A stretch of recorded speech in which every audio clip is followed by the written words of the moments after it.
ये कौन है? जब सर क्लास में आए तो विनोद विनोद स्पैम करना। बेटा प्रियांश बहुत मार खाओगे, कमेंट देख लिए हम तुम्हारा।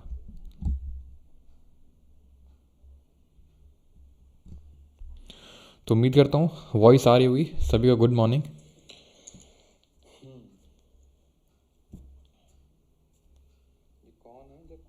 चलो तो रिकॉर्डिंग में स्टार्ट कर देता हूँ। तो आज हम लोग करने वाले हैं एक नया चैप्टर मॉडर्न हिस्ट्री का, and that is Indian national Congress.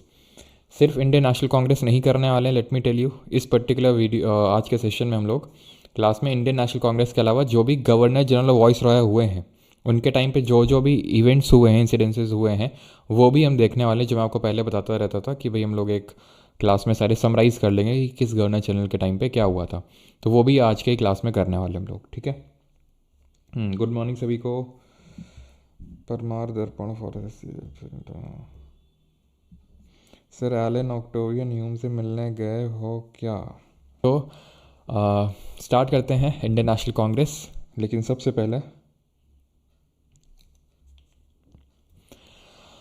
पहले हम ये देखेंगे एसोसिएशंस फॉर्म बिफोर कांग्रेस। यानी कि कांग्रेस ऐसा नहीं, देखो कांग्रेस तो बनी अभी 1885 में, हम देखेंगे सारी चीज़ें उसको लेके, लेकिन उससे पहले भी छोटे छोटे ऑर्गेनाइजेशन बन रहे थे रीजनल लेवल पे। जैसे फॉर एग्जांपल आप कानपुर से हैं तो कानपुर में एक पार्टी बन गई होगी, एक मद्रास में तो मद्रास में एक पार्टी, मतलब ऐसा कोई ऑल इंडिया लेवल पे पार्टी नहीं बनी थी जो हर एक सेक्शन ऑफ सोसाइटी को रिप्रेजेंट कर रही हो। रीजनल लेवल की प्रॉब्लम्स देखने के लिए रीजनल लेवल की पार्टीज़ थी, और उनको हमें देखना है कि कौन कौन से ऑर्गेनाइजेशन है जो रीजनल लेवल पे बने थे कांग्रेस के बनने से पहले। तो 1836 यानी 1836 में बंग भाषा पराकाशिका सभा ये बनाई जाती है राजा राम मोहन रॉय द्वारा, और उनके जो एसोसिएट्स थे। जल्दी से रिकॉल करेंगे राजा राम मोहन रॉय के रिगार्डिंग हमने अभी तक क्या क्या चीज़ें पढ़ी हैं। तो एक तो ब्रह्मोस सभा जो बाद में ब्रह्मोस समाज बन गई थी, लेकिन इससे पहले एक आत्मीय सभा बनी थी, कब बनी थी कमेंट में बताएंगे। प्लस संवद कामुदी, प्लस मिरातुल अखबार, प्लस परसेप्ट्स ऑफ जीसस, प्लस ठीक है संवद कामुदी हो गया, हाँ गिफ्ट टू मोनोथिज्म। तो ये चार आपको ध्यान रखना। और जो परसेप्ट्स ऑफ जो क्या बोलते हैं मिरातुल अखबार है, ये पारसी कम्युनिटी के लिए निकाला था इन्होंने। अगर बात करें आत्मीय सभा तो ये कब बनाई जाती है? 1814 में, यही बाद में जल के बनती है ब्रह्मो समाज इन 1828। राजा का जो टाइटल है इनको ओझा सर ने नहीं किसने दिया था? राजा का जो टाइटल है इनको दिया था अकबर दी सेकंड ने।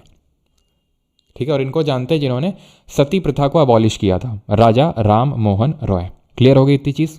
तो ये सारी चीज़ें हम पढ़ चुके हैं, तो बस इसमें यही याद करना है आपको। 1836 में बनी थी, राजा राम मोहन और उनके एसोसिएट्स ने बनाई थी। ठीक, आगे बढ़ते हैं। ईस्ट इंडिया एसोसिएशन ये किसने बनाई? 1866 में दादा भाई नौरोजी जी ने, और बहुत इंपॉर्टेंट है। ठीक है, बहुत इंपॉर्टेंट है ईस्ट इंडिया एसोसिएशन, ध्यान रखना 1866 में बाई दादा भाई नौरोजी। कमेंट में आप बताएंगे कि 1867 में सोशल रिलीजियस रिफॉर्म मूवमेंट वाले चैप्टर मैंने क्या बताया था, जिसका नाम पी से शुरू होता है, जो महाराष्ट्र में बनी थी, जल्दी से बताइए, और उसको किसने बनाया था? जल्दी से। तब तक हम ईस्ट इंडिया दादा भाई नौरोजी जी के रिगार्डिंग जो बाकी के फैक्ट्स हैं वो देखते हैं। ठीक है, तो सबसे पहली बात तो ये है कि इन्होंने ही सबसे पहले स्वराज शब्द का इस्तेमाल किया था। कब किया था? कांग्रेस के एक अधिवेशन में किया था, और क्योंकि जैसे मैंने आपको बताया कि कांग्रेस के भी हम सारे अधिवेशन देखेंगे तो वहाँ देखेंगे उसको। First British Indian member of parliament थे। इसका मतलब ये है कि जो ब्रिटेन की पार्लियामेंट थी उसमें से एक ही मेंबर थे, और पहले इंडियन बने थे जो ब्रिटेन की पार्लियामेंट के मेंबर बने हों। ये पहले इंडियन थे जिन्होंने नेशनल इनकम कैलकुलेट करी थी और पॉवर्टी लाइन दी थी। भले वो पॉवर्टी लाइन ऑफिशियल नहीं थी, लेकिन पॉवर्टी लाइन कैलकुलेट करना और नेशनल इनकम देना, इसीलिए इनको फादर ऑफ नेशनल इनकम भी कभी कभी बोल देते हैं। चीफ आर्किटेक्ट नहीं बोलते हैं, ये चीज़ मैं आपको फिर से पढ़ाऊंगा जब हम लोग इकोनॉमिक्स पढ़ रहे होंगे। शायद अगला ही हमारा सब्जेक्ट इकोनॉमिक्स, जैसा आप लोग बोलेंगे इकोनॉमिक्स फिजिक्स और स्टैटिक ही हमारा बाकी है, तो जैसा आप लोग बोलेंगे तो नेशनल जो इनकम का कॉन्सेप्ट है वो सबसे पहले दादा भाई नौरोजी जी ने ही दिया था, जो कि पारसी कम्युनिटी से बिलोंग करते थे। ठीक है, लेकिन चीफ आर्किटेक्ट नहीं बोलते, वो पीसी महालनोबिस को, जैसे मैंने बताया वो इकोनॉमिक्स में पढ़ेंगे। रस्त गुफ्तार करके इन्होंने निकाला पारसी कम्युनिटी के लिए न्यूज़पेपर, और वॉइस ऑफ इंडिया न्यूज़पेपर भी ध्यान रखना। ज़्यादातर लोगों को रस्त गुफ्तार तो पता होता है, लेकिन वॉइस ऑफ इंडिया भी इन्होंने ही निकाला था। बुक की अगर बात करेंगे तो poverty and un British rule in India, इन्होंने किताब लिखी थी and it is a very important book. क्यों? क्योंकि इसमें इन्होंने ड्रेन थ्योरी की बात कही थी। अभी रिसेंटली एक ऑक्सफैम की रिपोर्ट आई थी, अगर आप में से कुछ लोगों को पता हो, ये सीजीएल के रिजल्ट के चक्कर में वो वीडियो डाल नहीं पाया, जिसमें कि ऑक्सफैम ने डिस्कस किया कि कितना लूट किया ब्रिटिशर्स ने इंडिया से ऑफिशियली। और उसी चीज़ के बारे में दादा भाई नौरोजी जी ने अपनी book poverty and British rule in India में इस चीज़ को पॉइंट आउट किया था कि किस तरह से और कितना ड्रेन कर रहे हैं वेल्थ का जो ब्रिटिशर्स हैं इंडिया से वो। इसीलिए इनको grand old man of India के नाम से जाना जाता है। और ये कांग्रेस के 3 बार प्रेसिडेंट रहे ये पर्टिकुलर सेशन में। ये दोनों तो हुए थे कैलकाटा में, ठीक है, वो भी अभी हम देखेंगे, और ये हुआ था लाहौर में, ठीक है। तो लाहौर में और ये दोनों कैलकाटा में। तो ये इनके रिगार्डिंग चीज़ें याद रखनी है। अब जो मैंने आपसे क्वेश्चन पूछा था, तो ये है आपका परमहंस मंडली, प्रार्थना समाज नहीं है, प्रार्थना समाज ही है, परमहंस मंडली नहीं है। परमहंस मंडली आपका 1840 में बनता है, 1840 में है तो 1849, लेकिन एसएससी के हिसाब से 1840। और अगर 1849 आएगा, 1849 ऑप्शन मारोगे तो वही होगा जो अभी सीजीएल मेंस के स्टूडेंट्स के साथ काफ़ी हो रहा है। सर कनिष्ठ तो फोर्थ है, यहाँ दिखा रहा है, वहाँ दिखा रहा है, सर हम तो कोर्ट केस कर लो, कोर्ट केस कुछ नहीं होना है। क्यों? क्योंकि भाई एसएससी ने पहले मान रखा है थर्ड, इसीलिए मैंने आपको थर्ड पढ़ा है। जैसे मीजोलिथिक पीरियड में मैंने आपको बताया था कि वो होता तो 10 से 1000 से लेके 7000 BC है, लेकिन एसएससी मानता है 12 से 10, तो हमें वही मानना है जो एसएससी मानते हैं। क्योंकि अगर आप एसएससी का पेपर देने जा रहे हैं तो ठीक है, नहीं तो ये आप भूल जाइए कि आप कोर्ट में जाएंगे और कोर्ट में आपको न्याय मिल जाएगा कि अच्छा ये भाई साहब आए तो इनका सही कर दो। पहले तो कोर्ट जाना और ये सब, ठीक है, चक्कर काटना बड़ा। क्योंकि ये मैं देख चुका हूँ ना, सीजीएल जो मेंस हुआ था पिछला वाला 2023 वाला, उसमें भी ये ग्रॉस इनकम पर्सनल इनकम का क्वेश्चन था। अभी तक उसका कोई रेजोल्यूशन ही नहीं हुआ। तब से मैंने भी एक्सेप्ट कर लिया कि भाई जो एसएससी मान रहा है उसी को मान लो शांति से, ठीक है। हाँ, अगर उसने पहले कोई क्वेश्चन नहीं पूछा तो हम चैलेंज कर सकते हैं उसको। तो खैर यहाँ पर प्रार्थना समाज जो किसने बनाया था, आत्माराम पंडुरंग जी ने बनाया था इसको। क्लियर है यहाँ तक? तो ये बहुत इंपॉर्टेंट फैक्ट है दादा भाई नौरोजी जी के रिगार्डिंग, इसको मत भूलिएगा चाहे कुछ भी हो जाए। क्लियर है? एसएससी पाकिस्तान में है क्या सर? होगा एसएससी की तरह कुछ ना कुछ तो। 1866 में बिल्कुल। दादोबा पंडुरंग है वो, परमहंस मंडी वाले 1840। यस, चलो। एसोसिएशंस फॉर्म्ड बिफोर कांग्रेस में हमारा तीसरा है पूना सार्वजनिक सभा। 1870 में एमजी महादेव गोविंद राणा डेजी ने बनाया था। कहाँ पर बनाया होगा? ऑब्वियस सी बात है, महाराष्ट्र रीजन में बनाया था। एसोसिएशन फॉर्म बिफोर कांग्रेस में चौथा है हमारा इंडियन लीग, जो शिशिर कुमार घोष ने बनाया। कब? 1875 में, 1875 में। और शिशिर कुमार घोष के रिगार्डिंग एक चीज़ और याद रखना कि इनका एक न्यूज़पेपर है। अभी हम एक एक्ट देखेंगे, हो सकता है कुछ लोगों को पता हो आप में से, कि नहीं तो चलो आगे बताऊंगा अभी, ठीक है। जब वो वॉइस रॉय देखेंगे ना, वॉइस रॉय, तो उसमें एक फ़नी इंसिडेंट इनके रिगार्डिंग बताऊंगा मैं, ठीक है। तो अमृत बाज़ार पत्रिका, ठीक है, ये न्यूज़पेपर है।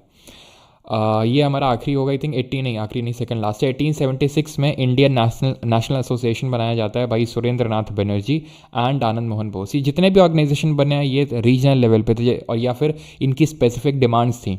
जैसे ये पूना महाराष्ट्र में बना, ठीक है। इंडियन नेशनल एसोसिएशन की स्पेसिफिक डिमांड्स थी कि भाई जो मैक्सिमम एज है, पहले होता था कि भाई सिविल सर्विसेज की मैक्सिमम एज है 25 साल, यानी 25 से ऊपर आप नहीं दे सकते हैं। फिर घटा के उसको 21 साल कर दिया गया था बाद में, यानी आज मिनिमम होती है 21 साल सिविल सर्विसेज का पेपर देने के लिए, और उसको मैक्सिमम कर रखा था। तो मतलब उसके लिए वो डिमांड उठाने के लिए इंडियन नेशनल एसोसिएशन, और भी कुछ डिमांड उठाने के लिए इंडियन नेशनल एसोसिएशन को बनाया गया था भाई सुरेंद्र नाथ बनर्जी एंड आनंद मोहन बोस, जो कलकत्ता वाला रीजन है वहाँ पर। बॉम्बे प्रेसिडेंसी एसोसिएशन ये उसी साल बनाया जाता है जिस साल कांग्रेस बनती है भाई फिरोज शाह मेहता, केटी तिलांग और बदरुद्दीन तैयब जी। बॉम्बे प्रेसिडेंसी एसोसिएशन किसने बनाया, कब बनाया? बस मद्रास महाजन सभा 1 साल पहले, बिफोर द कांग्रेस, 1884। वैसे कभी पूछा तो नहीं है फाउंडर, लेकिन पूछ सकता है। तो ये बड़े लंबे चौड़े नाम है, ठीक है। मैंने इसको कैसे याद किया था? मैंने बस इन शॉर्ट एमजीपी याद कर लिया था। एमजीपी, एम ये जो वीरा गावा चारा यार ये जो लिखा हुआ है, I am not demeaning the south Indian names, मतलब ठीक है, मुझे प्रोनाउंस करने में नहीं आ रहे, ये मेरी दिक्कत है, ठीक है। तो ये लंबा चौड़ा नाम है, जी सुब्रमण्यम अय्यर और पी आनंद चर्लू, एमजीपी, ठीक है। इतना ध्यान रखेंगे आप। मद्रास महाजन सभा में जो 1884 में बनाई जाती है। अब आ जाते हैं कांग्रेस पे। तो यहाँ तक समझ में आ गया कौन कौन से एसोसिएशंस बने, एक बार रिवाइज कर लेते हैं। तो बंग भाषा प्रकाशिका सभा बनाया 1836 में। 1828 में ब्रह्मो समाज बनती है। साउंड नहीं आ रही, मतलब क्या कुछ भी कमेंट करते हो क्या? अच्छा, एक बार कमेंट करो, वॉइस ब्रेक हो रही है क्या? एक बार प्लीज़ कमेंट करके बताओ, वॉइस ब्रेक हो रही है, कुछ लोग लिख रहे हैं। I am preparing for UPSC CSC, please give me some suggestion. Suggestion क्या है तुलजी, लास्ट में इसको एक बार पूछिए कमेंट को हमें। यस सर, अच्छा नो सर, क्लियर है वॉइस। नो फिर भी एफआरबी, कभी एफआरबी भी कराओगे? एफआरबी देखेंगे बाद में अरबी, है ना। नो नो नो, ठीक है, ऑल गुड है, सभी ठीक है। तो आई थिंक पता नहीं कुछ लोगों को इशू होता है, मैं ये नहीं बोल रहा हूँ कि वो झूठ बोल रहे हैं, लेकिन पता नहीं कभी कभी होता है। मतलब मेरे साइड तो नहीं हुआ, लेकिन कभी कभी कुछ स्टूडेंट कमेंट करते हैं, इसका मतलब है कि जेन्युइन कंसर्न तो है कुछ। अब क्या है पता नहीं चल रहा मुझे। तो 1836 में राजा राम मोहन राय बंग भाषा प्रकाशिका सभा, ईस्ट इंडिया एसोसिएशन 1866 दादा भाई नौरोजी। एंड देन इनके रिगार्डिंग, या तो आंख बंद करो सभी लोग, तुरंत आंख बंद करेंगे सभी लोग, जो मैं बोल रहा हूँ करें, ठीक है। तो अब हम लोग रिवाइज करेंगे जल्दी जल्दी जो हमने पढ़ा। एक तो फर्स्ट ब्रिटिश, जो ब्रिटिश पार्लियामेंट उसमें इंडियन मेंबर थे ये, नेशनल इनकम को कैलकुलेट करने वाले और पॉवर्टी लाइन देने वाले पहले थे। रस्त गुफ्तार निकाला, वॉइस ऑफ इंडिया निकाला इन्होंने। 3 बार कांग्रेस के अध्यक्ष रहे थे, 1886, 1893, 1906। बहुत ज़्यादा रटना नहीं, अपने आप याद हो जाएगा। देन बुक कौन सी लिखी थी, किताब कौन सी लिखी थी, याद करो, poverty and un-British in India. और उसमें इन्होंने ड्रेन थ्योरी के बारे में चीज़ें बताई थी। और क्या पढ़ा था, और grand old man of India के नाम से जानते हैं, और स्वराज टर्म दिया था उन्होंने पहली बार। अब अपनी आंखें आप खोल सकते हैं, ठीक है। तो ये सारा कुछ दादा भाई नौरोजी जी के रिगार्डिंग था। पूना सार्वजनिक सभा की अगर बात करेंगे, 1870 में महादेव गोविंद रानाडे जी बनाते हैं, M G Ranade. Indian league Shishir Kumar Ghosh 1875, Indian national association 1876 Banerjee ji और Bose ji. Bombay presidency association 1885 Firoz Shah Mehta, K T Telang, Badruddin Tyabji. और मद्रास महाजन सभा 1884 एमजीपी। खत्म। अब आते हैं कांग्रेस एक्चुअल में बनती है। तो ये कांग्रेस को कौन बनाता है, तो एक ब्रिटिशर बनाता है जो कि ऑर्निथोलॉजिस्ट था, पक्षी विज्ञानी था। इसको फादर ऑफ इंडियन ऑर्निथोलॉजी के नाम से भी जानते हैं, एलन ऑक्टेवियन ह्यूम। 1885 में इसको बनाता है कांग्रेस को। जब ये कुछ लोगों को यहाँ पर इनवाइट करता है कि आओ मिल बैठ के एक पार्टी का गठन करते हैं, और कुछ एलिट्स को बुलाता है, जो पढ़े लिखे लोग थे, लॉयर थे, उन सबको, जो इंडियन कम्युनिटी से, उन लोगों को बुलाता है ये, ठीक है। कौन? Allan Octavian Hume. And he was a qualified Indian civil servant, father of Indian ornithology के नाम से जानते हैं। तो एओ ह्यूम बनाता है, 1885 में बनाता है इसको। अब यहाँ पे एक्चुअली में बुलाया तो जाता है, इसकी पहली मीटिंग तो बुलाई जाती है पूना में 1885 में, लेकिन ये पॉसिबल हो नहीं पाई थी प्लेग के चलते, ठीक है। प्लेग फैल गया था, तो इस वजह से पॉसिबल हो नहीं पाई थी। और जरा कमेंट बताएंगे कि प्लेग के लिए कौन सा बैक्टीरिया रिस्पॉन्सिबल होता है। कौन सा बैक्टीरिया रिस्पॉन्सिबल होता है जिसका नाम वाई से शुरू होता है? तो पहला सेशन होता कहाँ है फिर? गोकुलदास तेजपाल संस्कृत कॉलेज, जो कि बॉम्बे में है। यहाँ पर टोटल 72 लोग आते हैं, 72 लोग आते हैं। नो विमेन, कोई इसमें महिला नहीं थी सदस्य 72 लोगों में से, और 2 मुस्लिम्स थे, ठीक है, क्योंकि कभी कभी ये क्वेश्चन पूछ सकता है। तो 2 मुस्लिम थे। Sir ji should I clear backlog or watch live? Ehtram Ali जी, अभी क्योंकि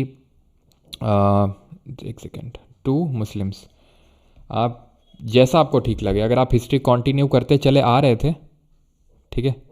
यस, यरनीसिया करके कुछ था, यर्सीनिया पेप्टिस था वो, ठीक है, यर्सीनिया पेप्टिस।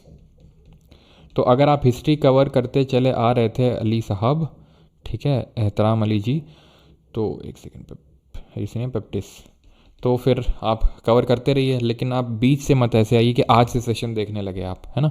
अगर आपको हिस्ट्री में इंटरेस्ट आता है, जो भी है में आपको इंटरेस्ट आता है, उस सब्जेक्ट से आप स्टार्ट करो। जैसे हिस्ट्री को आप स्टार्टिंग से स्टार्ट करो, बीच से मत देखना कि भाई आज से देखना चालू कर दिया, आपका बैकलॉग था। अब जैसे फॉर एग्जांपल अगर आज मैं नया सब्जेक्ट स्टार्ट कर रहा होता, या फिर 1-2 ही लेक्चर हुए होते नए सब्जेक्ट के, तो मैं बोलता कि लाइव कर लो, तो इससे, क्योंकि वो सब्जेक्ट तो करना ही पड़ेगा, तो लाइव कर लोगे तो ज़्यादा सही रहेगा, क्योंकि एक हैबिट बिल्डअप हो जाती है, तो आप रेगुलर रहते हो, कंसिस्टेंट रहते हो उसमें। लेकिन अभी बीच में आपको एडवाइस नहीं करूँगा, क्योंकि अभी 4-5 लेक्चर बाकी हैं आपके मॉडर्न हिस्ट्री में, है ना। बस उसके बाद हिस्ट्री खत्म हो जाएगी। तो 72 लोग आए थे, 72, कोई वेमेन नहीं थी, 2 मुस्लिम लोग थे। प्रिसाइड किसने किया था इसको? प्रिसाइड अभी चलो सारे हम सेशंस को देखेंगे, लेकिन एक्चुअल में एक इमीडिएट कॉज क्या था for the formation of the Indian national Congress? जैसे कि 1857 के रिवोल्ट में हमने डिफरेंट कॉजेज देखे थे। एक तो लैंड रिफॉर्म्स आए थे, डॉक्ट्रिन ऑफ लैप्स की जो यानी हड़प नीति, प्लस वो जो जनरल सर्विस इस्टेब्लिशमेंट जो एक्ट है वो लेके आया था कौन? कैनिंग, है ना। तो उसकी वजह से क्या हुआ था कि भाई आपको बाहर भी भेजा जा सकता है। और फिर इमीडिएट कॉज क्या था कि सारी चीज़ें बिल्डअप हो रही थी, और फिर एकदम से उसमें चिंगारी लगाने का या फिर माचिस डालने का काम किसने किया? वो काम किया था जो यूज़ ऑफ ग्रीस्ड कार्ट्रिजेस थे। मैंने आपको दिखाया भी था वीडियो कि किस तरह से जो वो ग्रीस लगी कारतूसें थी जिसमें कि बीफ या फिर पॉर्क यानी तो गाय का या तो सुअर का मांस उसमें यूज़ होता था। ऐसी अफवाह उड़ी या फिर जो भी रियलिटी थी, तो उसकी वजह से वो सब हुआ था। हमने देखा था 29 मार्च को फायर कर दिया था मंगल पांडे जी ने। देन 9 अप्रैल को उनको हैंग कर दिया गया था, लटका दिया गया था। देन उसके बाद हमने देखा था 10 मई को 1857 में क्या करते हैं ये लोग, जो भी सिपाही थे वो सीधे दिल्ली की तरफ मार्च करते हैं और ये मेरठ से कंट्रोवर्सी, ये जो रिवोल्ट है वो स्टार्ट होता है। तो वो सारी चीज़ें में पड़ी। तो वैसे ही कांग्रेस के फॉर्मेशन के डिफरेंट रीजंस थे, क्योंकि लोगों को डिमांड, अब जैसे लोग जो डिमांड कर रहे हैं वो कैसे ब्रिटिशर्स के सामने रखें, तो उसके लिए पार्टी बनाई गई। अब इसका इमीडिएट जो फॉर्मेशन था, मतलब कॉज था for the formation of Congress was Ilbert bill का कंट्रोवर्सी। होता क्या है कि 1884 के टाइम पे ये बिल प्रेजेंट किया जाता है। इल्बर्ट ये इसको बनाता है, इस पर्टिकुलर बिल को, और उस समय वॉइस रहे थे रिपन। रिपन एक अच्छे व्यक्ति थे, ठीक है। बहुत ही कम गवर्नर जनरल वॉइस रहे थे इंडिया में जो अच्छे थे, रिपन उनमें से एक थे। फिर हम बोल सकते हैं सबसे अच्छे थे रिपन। तो अभी तक होता क्या था कि जैसे फॉर एग्जाम्पल ये दो केसेस लेते हैं, ये है एक यूरोपियन, ठीक है, और ये है कोई इंडियन, ठीक है। ये यूरोपियन है, नहीं मेनली ब्रिटिशर ही होते थे वैसे तो, लेकिन यूरोपियन में ठीक है फ्रेंच और डच ये सब आ गए, और ये थे इंडियन। तो अगर मान लो ये दोनों को मान लेते हैं क्राइम किया इन्होंने, गिल्टी ऑफ क्राइम है ये, ठीक है। तो ये केस में ये एक मान लेते हैं ये है यूरोपियन जज और ये है इंडियन जज, ये जज हैं, ठीक है। तो इंडियन जो है, इंडियन अगर कोई क्रिमिनल है या फिर गिल्टी ऑफ क्राइम है तो उसका किसी भी जज के अंडर क्या चल सकता है, ट्रायल चल सकता है। लेकिन जो यूरोपियन अगर कोई गिल्टी ऑफ क्राइम है तो उसका जो चार्जेस हैं, उसका जो केस है वो एक यूरोपियन जज ही देखेगा, इंडियन नहीं देख सकता है। तो उस चीज़ को ख़त्म करने का ये बिल था कि इल्बर्ट बिल के तहत यूरोपियंस का ट्रायल भी इंडियन जजेस के अंडर चल सकता है। इससे इंडिया में बैठे हुए ब्रिटिशर और ब्रिटेन में बैठे हुए ब्रिटिशर चिढ़ गए कि ये इंडियंस हमको फैसला सुनाएंगे, ये डिसाइड करेंगे कि हमने क्राइम किया है कि नहीं किया है। यानी काइंड ऑफ अपनी रेशियल सुप्रीमेसी दिखाने का कोशिश कर रहे थे, और ये बात इंडियंस को अच्छी नहीं लगी। तो इसलिए माना जाता है कि क्योंकि ये बैकलैश फेस करना पड़ा और इसको वापस लेना पड़ा इसको, रिपन को।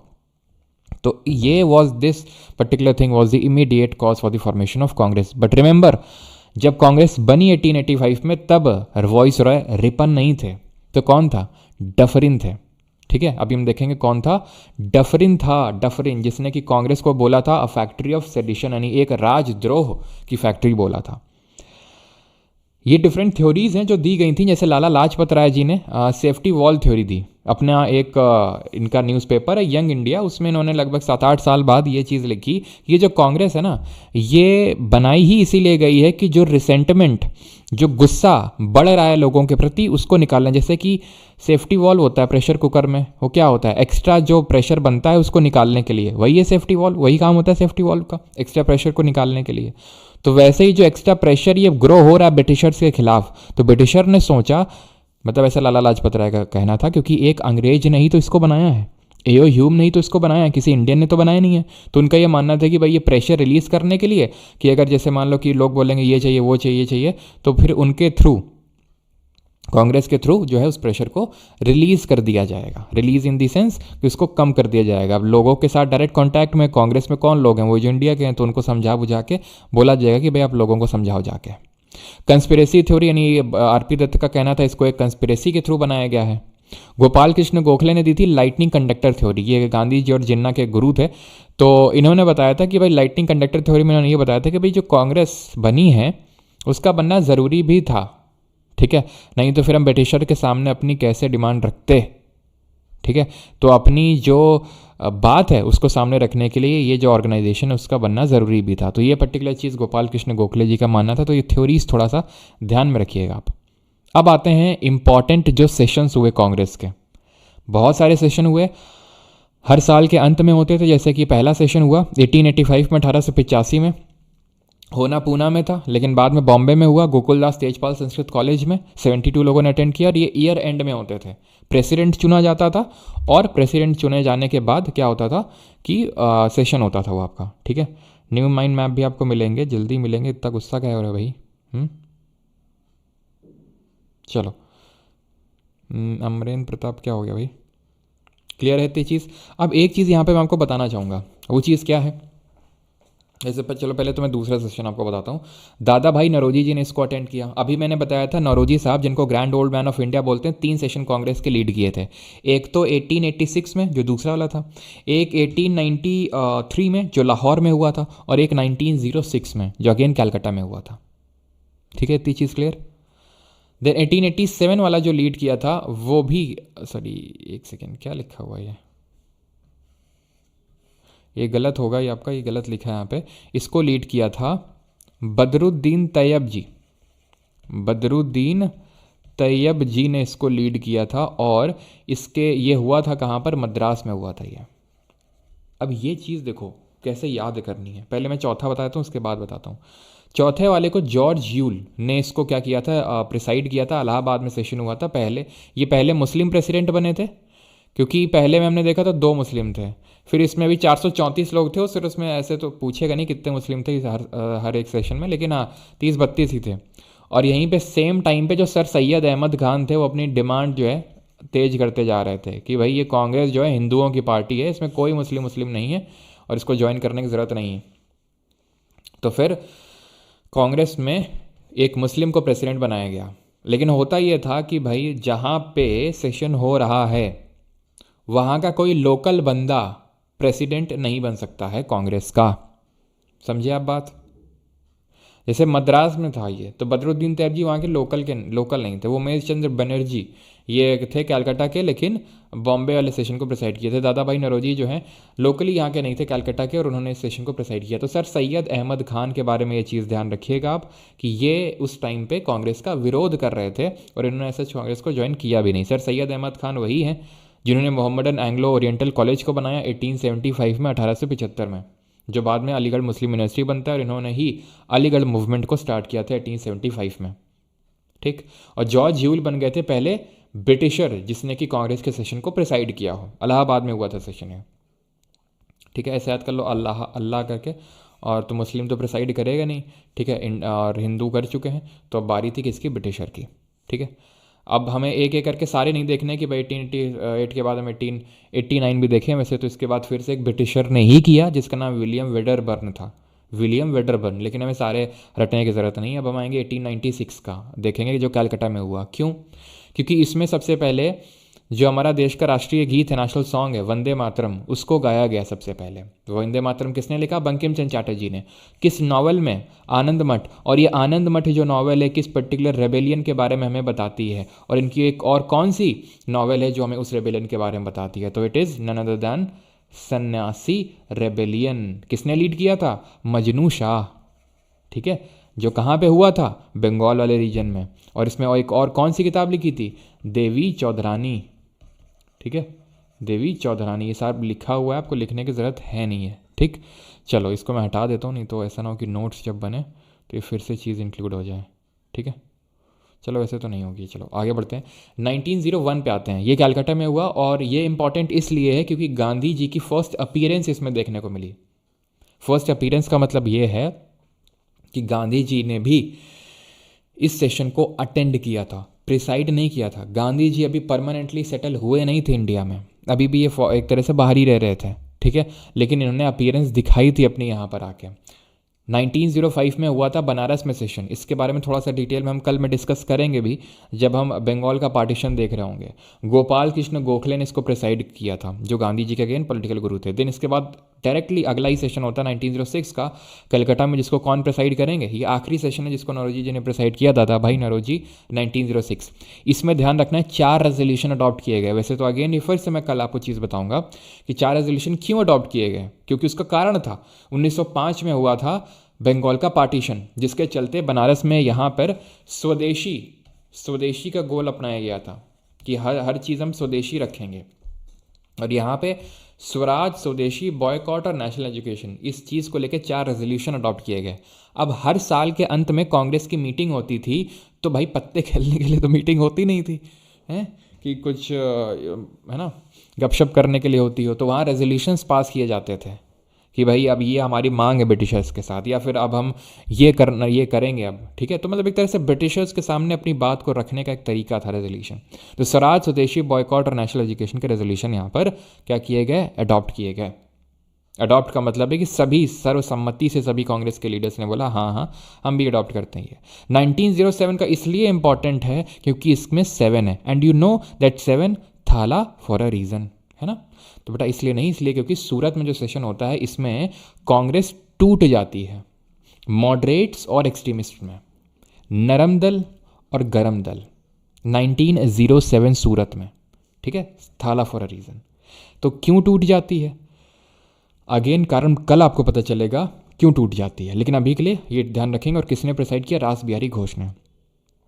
थोड़ा सा अगर आप जानना चाहें तो मॉडरेट वो थे जिनका मानना था हम प्रेयर करेंगे, हम पेटिशन करेंगे, देन प्रोटेस्ट पे जाएंगे, क्योंकि ब्रिटिशर के सामने अगर हम प्रेयर पेटिशन करेंगे तो हमारी बात मान लेंगे, अगर नहीं मानेंगे तब प्रोटेस्ट में। एक्सट्रीमिस्ट बोले थे पहले प्रोटेस्ट और सिर्फ प्रोटेस्ट, ये ब्रिटिशर ऐसे मानने वाले हैं नहीं। तो जब बंगाल पार्टीशन हुआ था तो उसका एंटी पार्टीशन मूवमेंट स्टार्ट हुआ था, तो उस मूवमेंट को लेकर इन दोनों लोगों के बीच में झगड़ा हो गया था, नरम दल और गरम दल के बीच में, जो इसीलिए अलग हो गया 1907 में सूरत में। फिर उन्होंने बोला हम एक दूसरे की अब सूरत नहीं देखेंगे कभी। 1911 में कलकत्ता में होता है, ये इसलिए इंपॉर्टेंट है बिकॉज नेशनल एंथम गाया गया सबसे पहले। 1896 का हुआ था, वो भी कलकत्ता में हुआ था, जहाँ नेशनल सॉन्ग गाया गया था। ये नेशनल एंथम है, जन गण मन, है ना। गाने का टाइम आ गया, 26 जनवरी आ गई है। तो रविंद्रनाथ टैगोर जी ने इसको लिखा था, आपको पता है, ठीक है। किसने क्या प्रिसाइड किया था, हर सेशन के जानने की ज़रूरत नहीं है।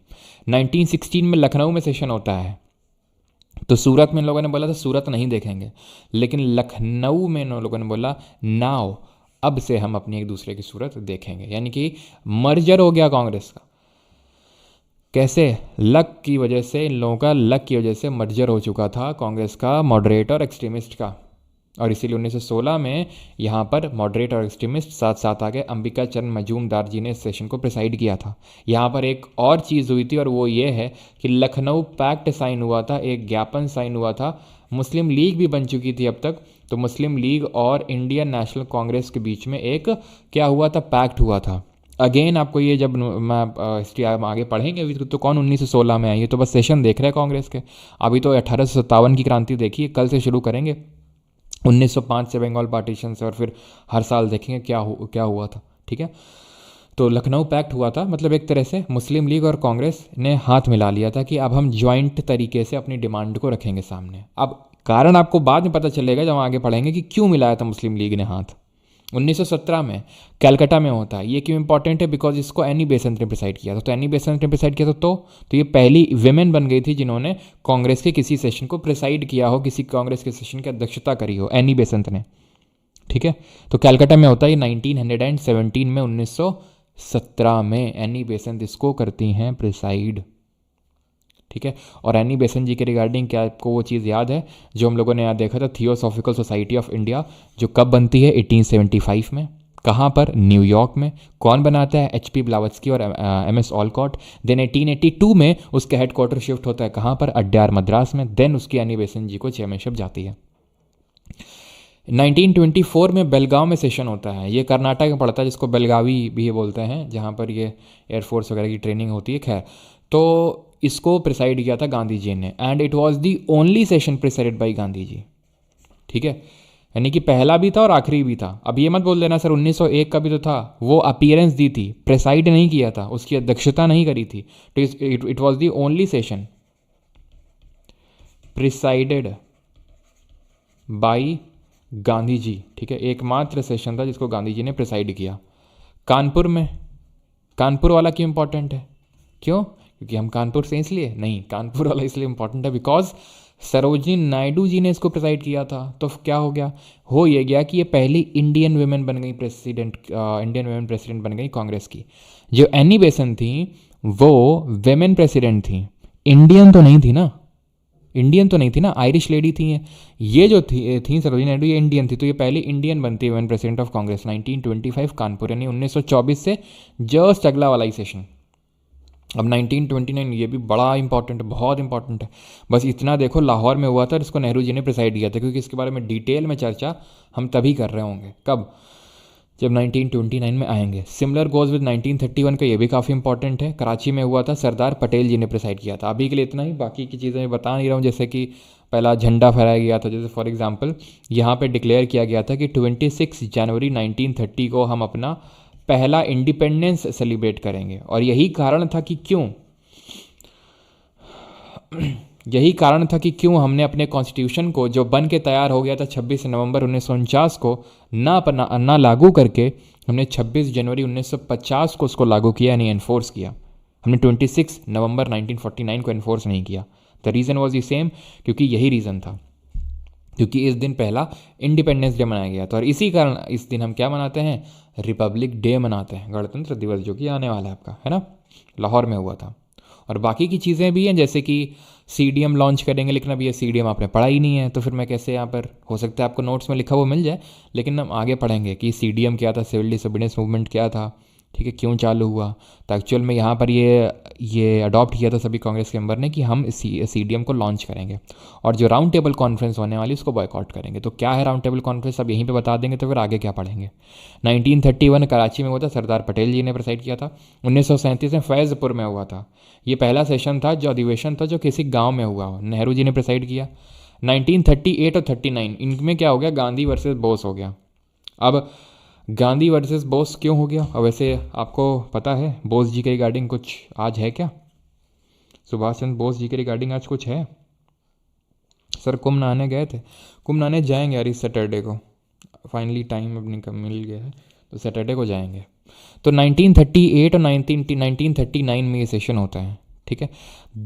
अब इसमें गांधी वर्सेस बोस क्यों हुआ, वो लड़ाई एक्चुअल में डीप पे तो नहीं जा रहा हूँ, लेकिन गांधी जी और बोस जी के आइडियोलॉजिकल डिफरेंसेस थे, आइडियोलॉजी में इनका डिफरेंस था। तो जब 1938 में, मतलब बोस जी थोड़े एग्रेसिव नेचर के थे, गांधी जी थोड़े उतने एग्रेसिव थे नहीं, तो 1938 में सुभाष चंद्र बोस जी को प्रेसिडेंट चुन लिया गया। चुन कैसे, वोटिंग टाइप होती थी, तो उसे चुन लिया गया प्रेसिडेंट, ठीक है। हरिपुरा में सेशन होना था। हरिपुरा कहाँ पड़ता है, कहाँ पड़ता है, कोई बताएगा? हरिपुरा ये आपका पड़ता है बंगाल में ही, ठीक है, सॉरी गुजरात में पड़ता है, गुजरात में पड़ता है, ठीक है, हरिपुरा।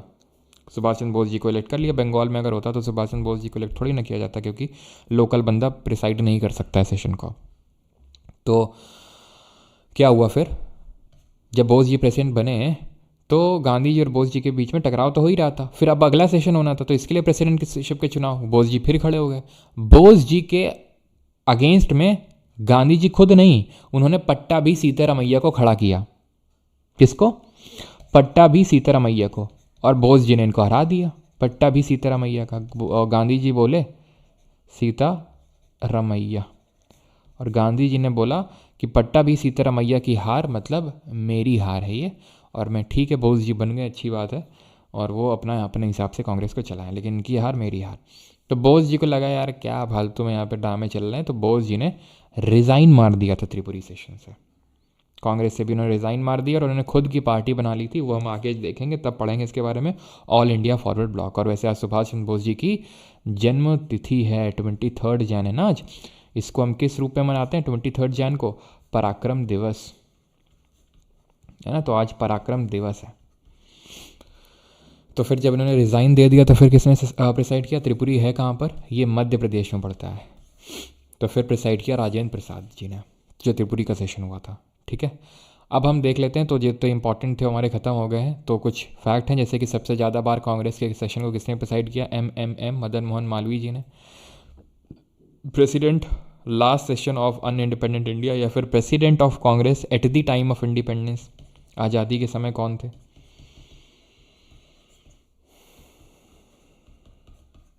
जब आज़ाद हो रहा था हमारा देश, तो उस समय JB कृपलानी थे कांग्रेस के प्रेसिडेंट, ठीक है। गवर्नर जनरल पे आगे बढ़ें इससे पहले आप कमेंट करके बताइए किसी कोई डाउट तो नहीं है, ठीक है। और आंखें बंद करके पहले हम सारी चीज़ें रिवाइज करेंगे, देन ये इंपॉर्टेंट टॉपिक गवर्नर जनरल पे आएंगे, देन क्वेश्चन लगाएंगे।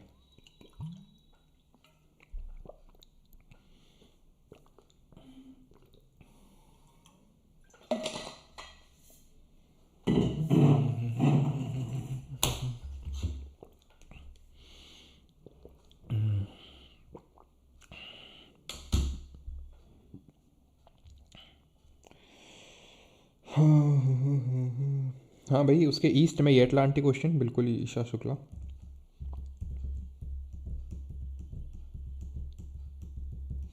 सर ये सारा लर्न करना है। अरे लर्न कहाँ करना है भाई, ये तो ऐसे एन्जॉयमेंट चल रहा था। लर्न नहीं करोगे तो फिर कैसे चलेगा भाई, हैं? एन्जॉयमेंट थोड़ी ना चल रहा है, कहानी थोड़ी ना चल रही कि बस सुनते जाओ, लर्न थोड़ी ना करना है इसको। लर्न नहीं करना है तो फिर करोगे क्या इसका है। तो आंखें बंद करेंगे सभी लोग, ठीक है। हम कांग्रेस के बारे में और उसके कुछ इंपॉर्टेंट सेशंस के बारे में रिवाइज करने वाले हैं। आंखें बंद होनी चाहिए, मेरी बंद है, तुम्हारी बंद होनी चाहिए। कब बना, कब बना, जैसे मैं बोलूँ कब बना, किसने बनाया, कहा, तो तुरंत तुम्हारे दिमाग में आना चाहिए। कब बना, 1885 में। किसने बनाया, एलन ऑक्टेवियन ह्यूम ने, फादर ऑफ कांग्रेस, ठीक है, फाउंडर ऑफ कांग्रेस। किसके टाइम पे बनी, कौन वॉइसरॉय था, डफरिन के टाइम पे। इमीडिएट कॉज क्या था, एल्बर्ट बिल कंट्रोवर्सी थी जो 1883 में एक्ट आता है, 1884 में मतलब पास होता है 1883 में, प्रेजेंट मतलब एक तरह से इनिशिएट होता है, 1884 में पास होता है रिपन के टाइम पे। तो वो इसका कॉज था। देन इसके बाद सेशन होना स्टार्ट होते हैं। पहला वाला उमेश चंद्र बनर्जी प्रिसाइड करते हैं। कहाँ होता है, गोकुल दास तेजपाल संस्कृत कॉलेज बॉम्बे में होता है। कितने लोग थे, 72 लोग। मुस्लिम कितने थे, 2 थे। विमेन कितनी थी, एक भी नहीं थी। अगला वाला सेशन कैलकाटा में। कौन प्रिसाइड करता है, नौरोजी जी। कहाँ पे होता है, कैलकाटा में होता है। एंड ठीक है, बस कितने लोग अटेंड करते हैं, 434 लोग अटेंड करते हैं। अगला वाला कहाँ होता है, मद्रास में। कौन प्रिसाइड करता है, बदरुद्दीन तैयब जी, पहले मुस्लिम president of Indian national Congress. अगला वाला कहाँ होता है, अब मद्रास में तुम साउथ में चले गए, साउथ से अब ऊपर आ जाओ, इलाहाबाद आ जाओ। अब पहले तो तुम कहाँ पे थे, पहले वेस्ट में थे ना, बॉम्बे में, पहला सेशन बॉम्बे में। फिर तुम ईस्ट की तरफ गए कलकत्ता में, नौरोजी जी। फिर तुम साउथ में गए, बदरुद्दीन तैयब जी, मद्रास में। अब तुम नॉर्थ में आ जाओ, ठीक है, कहाँ पे, इलाहाबाद में। और इसको कौन प्रिसाइड करेगा, जॉर्ज यूल, पहला ब्रिटिशर बना जिसने कांग्रेस के सेशन को प्रिसाइड किया। अगला वाला वेडर बर्न ने प्रिसाइड किया था, और वेडर बर्न एकमात्र ब्रिटिशर था जिसने कि कांग्रेस के सेशन को 2 बार प्रिसाइड किया था। खैर, देन 1896 पहली बार वंदे मातरम गाया गया, अगर आपको याद हो। 1901 पहली बार गांधी जी ने अपनी अपीयरेंस दी, ठीक है। देन 1907 7 थाला फॉर अ रीज़न, सूरत नहीं देखेंगे तुम्हारी, मॉडरेट एक्सट्रीमिस्ट अलग अलग हो गए। 1911 जनगण मन पहली बार गाया गया। 1916 अंबिका चंद मजूमदार, और 1907 किसने प्रेसाइड किया था, रास बिहारी घोष, बोस नहीं, रास बिहारी घोष, ठीक है। और अंबिका चंद मजूमदार 1916 लखनऊ सेशन, ठीक है। लखनऊ नाउ, अब हम पास आ जाएंगे, मॉडरेट एक्सट्रीमिस्ट एक साथ आ गए। लखनऊ पैक्ट साइन हुआ मुस्लिम लीग और कांग्रेस के बीच में 1916। देन 1917 कलकत्ता में हुआ, बेसंत जी ने प्रिसाइड किया, अन्नी बेसंत पहली महिला बनी जिन्होंने कांग्रेस के सेशन को प्रिसाइड किया, 1917 हो गया। देन 1924 पे आ जाओ, Belgaum session, only session presided by Gandhi ji. 1925 कहाँ पे हुआ, कानपुर में। किसने प्रिसाइड किया, सरोजिनी नायडू, पहली Indian women president of Congress बन गई थी, ठीक है। 1929 लाहौर में। बड़ी इंपॉर्टेंट चीज़ें हुई थी, आगे देखेंगे, जैसे कि पूर्ण स्वराज यानी कंप्लीट इंडिपेंडेंस गोल डिक्लेयर किया गया कांग्रेस का। 26 जनवरी 1930 को इंडिपेंडेंस डे डिक्लेयर किया गया और रावी नदी के तट पर झंडा फहराया गया। सब आगे देखेंगे, नेहरू 1931 कराची, पटेल जी ने प्रिसाइड किया, ठीक है। और इंडिपेंडेंस के टाइम पे किसने प्रिसाइड किया, जेपी कृपलानी, सबसे ज़्यादा बार मदन मोहन मालवीय ने। और सबसे, अब आंखें खोल लो अपनी, और सबसे यंगेस्ट ध्यान रखना, सबसे यंगेस्ट थे मौलाना अबुल कलाम आज़ाद, ठीक है, जो हमारे देश के पहले एजुकेशन मिनिस्टर थे। 35 साल की एज में जो है वो बने थे यंगेस्ट प्रेसिडेंट ऑफ। और हाँ, हरिपुरा और त्रिपुरी वाला मिस कर दिया, तो हरिपुरा त्रिपुरी दोनों बोस ने प्रिसाइड किया था, लेकिन त्रिपुरी वाला बाद में बोस जी ने रिज़ाइन करने के बाद तो राजेंद्र प्रसाद ने प्रिसाइड किया था, ठीक है।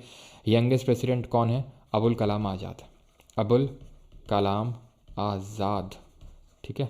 एंड 23 जनवरी आज बर्थडे है किसका, बोस जी का, जिसको हम पराक्रम दिवस के रूप में सेलिब्रेट करते हैं। और यहाँ तक कि जो आपदा प्रबंधन पुरस्कार है, आपदा प्रबंधन पुरस्कार, वो दिया जाता है, ठीक है, पराक्रम दिवस के दिन।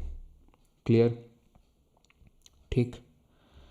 हाँ बिल्कुल, ये बात सही है कि जो हमारी सरोजिनी नायडू थी, वो पहली भारत की फर्स्ट, ये तो स्टार्टिंग में देखेंगे, first Indian, sorry first women governor of any state थी, पहली महिला राज्यपाल थी उत्तर प्रदेश की। इसी तरह जो जे बी कृपलानी ये, इनकी वाइफ सुचेता कृपलानी, वो भारत की पहली महिला मुख्यमंत्री बनी थी, उत्तर प्रदेश की ही वो भी बनी थी, ठीक। अब आते हैं, बड़ा ध्यान से जब देखना इसको, गवर्नर जनरल, ठीक है। इस साल तो मेंस में नहीं, लेकिन पिछला मेंस में क्वेश्चन बना था इससे, ठीक है। और क्वेश्चन कहीं से भी बन सकता है, रैंडम 25 ही क्वेश्चन आते हैं और इतना सारा वास्ट सिलेबस है, तो क्वेश्चन कहीं से भी उठ के आ सकता है। तो सारी चीज़ों पे हमें इंपॉर्टेंस देना होगा, ठीक है। गवर्नर जनरल पे आते हैं, तो first governor general of India कौन था, विलियम बेंटिक था। लेकिन रुको रुको रुको रुको रुको रुको रुको रुको रुको रुको रुको रुको रुको, एक सेकंड रुको जरा, आई थिंक ये अपडेटेड PDF नहीं है क्या,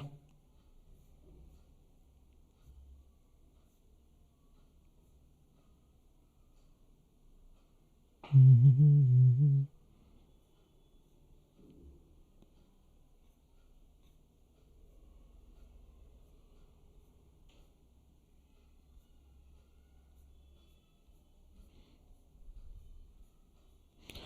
सेकंड रुकना थोड़ा सा, ठीक है। यहाँ से स्टार्ट करेंगे। देखो, वॉरेन हेस्टिंग, ठीक है। Warren Hasting became the first governor general of India. ये बात सभी को पता है, पता होनी चाहिए, क्योंकि हम ये एक्ट वाली क्लास पहले ही कर चुके हैं। तो पहले होता क्या था, मैंने आपको बताया था, 3 इंपॉर्टेंट प्रेसिडेंसीज हुआ करती थी। एक तो बंगाल की, एक बॉम्बे की, और एक मद्रास की। बॉम्बे, बंगाल, बॉम्बे और मद्रास, 3 इंपॉर्टेंट प्रेसिडेंसी थी। फिर हुआ क्या था 1773 में, ये सब पढ़ चुके हैं, मैं रिवाइज करवा रहा हूँ मैं आपको। 1773 में एक रेगुलेटिंग एक्ट पारित हुआ था। रेगुलेटिंग एक्ट ने क्या बोला, आज से जो गवर्नर ऑफ बंगाल है वो गवर्नर जनरल ऑफ बंगाल हो जाएगा। तो क्या फ़र्क पड़ा इससे? फ़र्क ये पड़ा कि ये जो दोनों हैं बॉम्बे और मद्रास वाले, ये अब सब ऑर्डिनेट हो गए इन दोनों इसके, यानी अब मेन जो गवर्नर है वो ये है। तो गवर्नर ऑफ बंगाल उस समय कौन था जो पहला गवर्नर जनरल ऑफ बंगाल बन गया? He was Warren Hastings. इसी के टाइम पे दोनों एक्ट पास हुए थे। कमेंट करके बताओ पिट्स इंडिया एक्ट कब आया था? इसी के टाइम पे पहला एंग्लो मराठा वॉर हुआ था। ईयर बताएंगे जल्दी से, कब हुआ था पहला एंग्लो मराठा वॉर?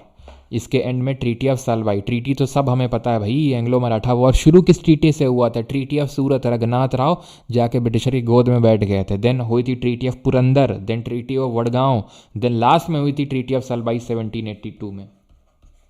याद है आपको?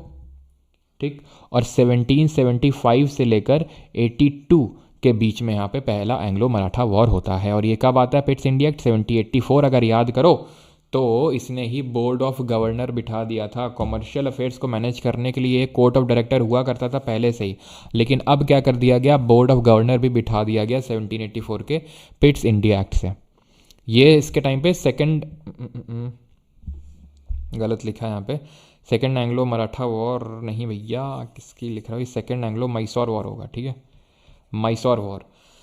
हैदर अली, याद है आपको सेकंड मैसूर वॉर कब हुआ था? हुआ था 1780 से 84 के बीच में। 82 में डेथ हो गई थी हैदर अली की। देन उसके बाद उसका बेटा टीपू सुल्तान आ गया था थ्रोन पे। तो ये दोनों इंसिडेंट्स किसके टाइम पे हुए थे? पूछता है ऐसे, वॉरेन हेस्टिंग के टाइम पर। ये एकमात्र ऐसा गवर्नर जनरल था जिसको इम्पीच किया गया था। इम्पीच इसलिए किया गया था, इम्पीच का मतलब है हटाने की प्रक्रिया, आपने पढ़ा है पॉलिटी में, प्रेसिडेंट का इम्पीचमेंट। क्यों? क्योंकि ये he was found guilty of corruption. किसने? इंडिया में रहते हुए खूब पैसा, मोटा पैसा कमाया है, ठीक है। क्लियर इतनी चीज़? Warren Hastings, he was the first governor general of Bengal and the last governor of Bengal. Last governor of Bengal and पहला गवर्नर जनरल ऑफ बंगाल। पहला गवर्नर ऑफ बंगाल कौन था? वो था रॉबर्ट क्लाइव। पहला governor general of Bengal Warren Hastings. Clear है इतनी चीज़? और क्या, हाँ यहाँ पे ध्यान रखना, इसी के टाइम पे एशियाटिक सोसाइटी ऑफ बंगाल बनी थी। याद है ना आपको एशियाटिक सोसाइटी ऑफ बंगाल? क्यों जी, एशियाटिक सोसाइटी ऑफ बंगाल याद है आपको? मैंने पढ़ाया था 1784 में। किसने हिस्ट्री ऑफ ब्रिटिश इंडिया लिखी थी, जिसका नाम जे से शुरू होता है, जो कभी इंडिया नहीं आया था? जल्दी से बताओ। अब आ जाते हैं कॉर्नवालिस। कॉर्नवालिस के बारे में देख लेते हैं। ये वॉलिस कौन थे? कुछ चीज़ें तो आपको पता है, आपको देखने की ज़रूरत ना होनी चाहिए पहले तो। पहले सोचो कॉर्नवालिस के बारे में कुछ पढ़ाया है? बिल्कुल, पिछले लेक्चर में ही परमानेंट सेटलमेंट पढ़ रहे थे। 1790 कब आया था? 1793 में परमानेंट सेटलमेंट कहाँ पर आया था? बंगाल, बिहार और उड़ीसा वाले रीजन पे आया था, जिसको कि हम ज़मींदारी सिस्टम के नाम से भी जानते हैं, ठीक है। इसकी डेथ इंडिया में हुई थी और इसकी जो कब्र है, इसकी जो टूम्ब है, वो इंडिया में ही मिर्ज़ापुर जो जगह पड़ती है, तो वैसे पता तो हो गई सभी को मिर्ज़ापुर के बारे में। तो वहीं पे इसकी कब्र बनी हुई है, यानी कि परमानेंटली ये सेटल हो गया इंडिया में, परमानेंटली सेटल हो गया। और क्या बताया था? इसने दरोगा सिस्टम लाया था। दरोगा सिस्टम लाया था, जहाँ पर इसने ज़मींदार जो होते थे उनको असिस्ट करने के लिए भाई चाहो वसूली भाई की तरह एक्ट करते थे। और इसको हम, यानी कि जो मॉडर्न पुलिसिंग सिस्टम है जो आज देखते हैं, वो कॉर्नवालिस लेके आया था।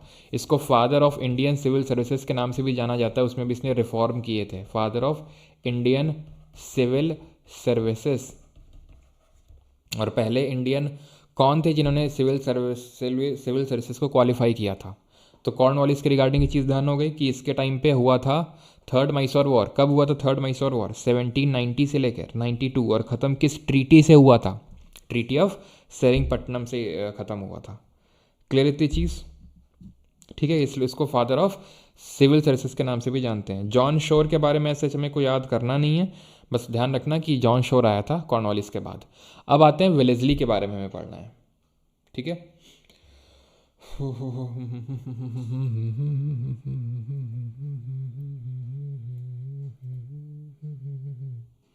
ठीक है, बेंटिक से यहाँ पे दिया हुआ है। ठीक है, तो वेलेस्ली के बारे में, अब वेलेस्ली के बारे में तुम खुद सोचो, मैंने तुम्हें क्या बताया है? क्या बताया है तुम्हें? मैंने तुम्हें बताया है ये बंदा लाया था सब्सिडियरी अलायंस। ये चीज़ तो लिखी नहीं यहाँ पे। ठीक है, सब्सिडियरी अलायंस लाने का काम इसी ने किया था। सब्सिडियरी अलायंस क्या था? याद आया? सहायक संधि, कि एक परमानेंट ब्रिटिशर तुम्हारे कोर्ट में रेजिडेंट रहेगा, तुम्हें अपनी फोर्स डिस्बैंडन करके हमारी आर्मी रख लो।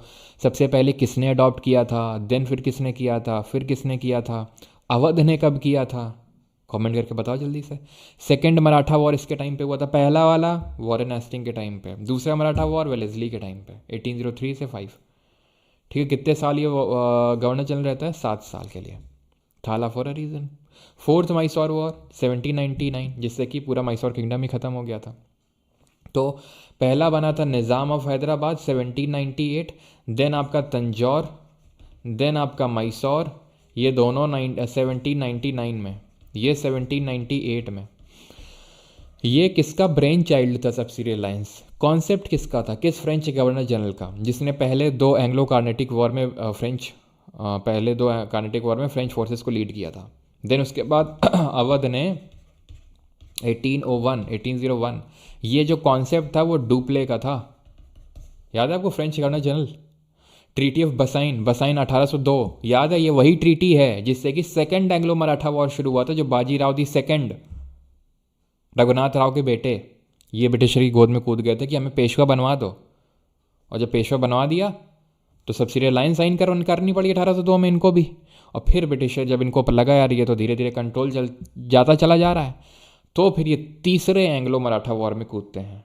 और जो तीसरा एंग्लो मराठा वॉर होता है वो इसके टाइम पे होता है, लॉर्ड हेस्टिंग के टाइम पे। ऐसा नहीं है कि डायरेक्टली ही क्या बोलते हैं, वेलेस्ली के बाद यही आ गया था। वेलेस्ली के बाद और भी आए थे, जैसे कि बार्लो करके एक आया था, मिंटो आया था, उसके बारे में बिल्कुल पढ़ने की ज़रूरत नहीं है। बस मिंटो 1 के टाइम पे ट्रीटी ऑफ अमृतसर साइन हुई थी महाराजा रंजीत सिंह के साथ 1809 में। तो वो हुई थी किसके टाइम पे? मिंटो द फर्स्ट के टाइम पे। यहाँ लिख देता हूँ मैं, ठीक है। मिंटो द फर्स्ट के टाइम पे महाराजा, अगर आपको याद हो, ब्रिटिशर और महाराजा रंजीत सिंह के बीच में ट्रीटी ऑफ अमृतसर साइन हुई थी कि भाई सतलज नदी ये जो है ये एक तरह से बाउंड्री के तौर पे एक्ट करेगी।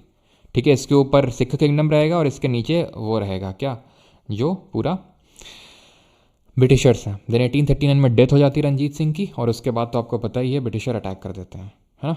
लॉर्ड हेस्टिंग की अगर बात करेंगे, लॉर्ड वैसे ना लगाना तो नीचे इनके नाम के आगे, 1813 से लेकर 23 10 साल तक ये रहता है। थर्ड एंग्लो मराठा वॉर होता है, जिसके बाद पूरा ये सब खत्म ही कर दिया जाता है, पूरा मराठा एम्पायर को डिसॉल्व, पेशवाशिप को एबॉलिश कर दिया जाता है। एंग्लो नेपाल वॉर होता है, जो treaty of Sugauli, treaty of Salbai अलग है, वो पहले एंग्लो मराठा वॉर के बाद में होती है। ठीक है, ये आपकी सगौली जो एंग्लो नेपाल वॉर होता है, एंग्लो नेपाल वॉर 1814 से लेकर 16 के बीच में होता है, 1814 से लेकर 1816 के बीच में। रैयतवाड़ी जो सिस्टम है वो मुनरो और रीड लाते हैं, लेकिन इसी के टाइम पे आता है। रैयत कौन होता है? जल्दी से बताओ, रैयत का मतलब क्या होता है? और रैयत सिस्टम कब आया था, कहाँ पर आया था, ये किस थ्योरी ऑफ रेंट पे बेस्ड है? तो रैयत का मतलब होता है किसान, पेजेंट। रैयतवाड़ी सिस्टम कब आया था? 1820 में। कहाँ पर आया था? साउथ वाले पार्ट में, मद्रास में। किस थ्योरी ऑफ रेंट पे बेस्ड है? तो ये रिकार्डियन थ्योरी ऑफ रेंट पे बेस्ड है। ये सारी चीज़ें याद आ रही हैं जो पिछले क्लास में देखे थे। मिनटों पे आते हैं तो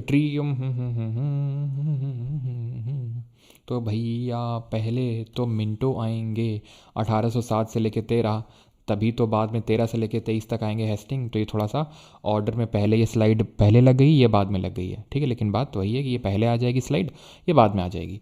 ऑकलैंड पे आ जाते हैं। तो पहला अफगान, ये क्वेश्चन सीजीएल में से पिछले वाले में पूछा गया था कि भाई पहला अफगान वॉर किसके टाइम पे हुआ था? किसके टाइम पे हुआ था? ऑकलैंड के टाइम पे हुआ था ये।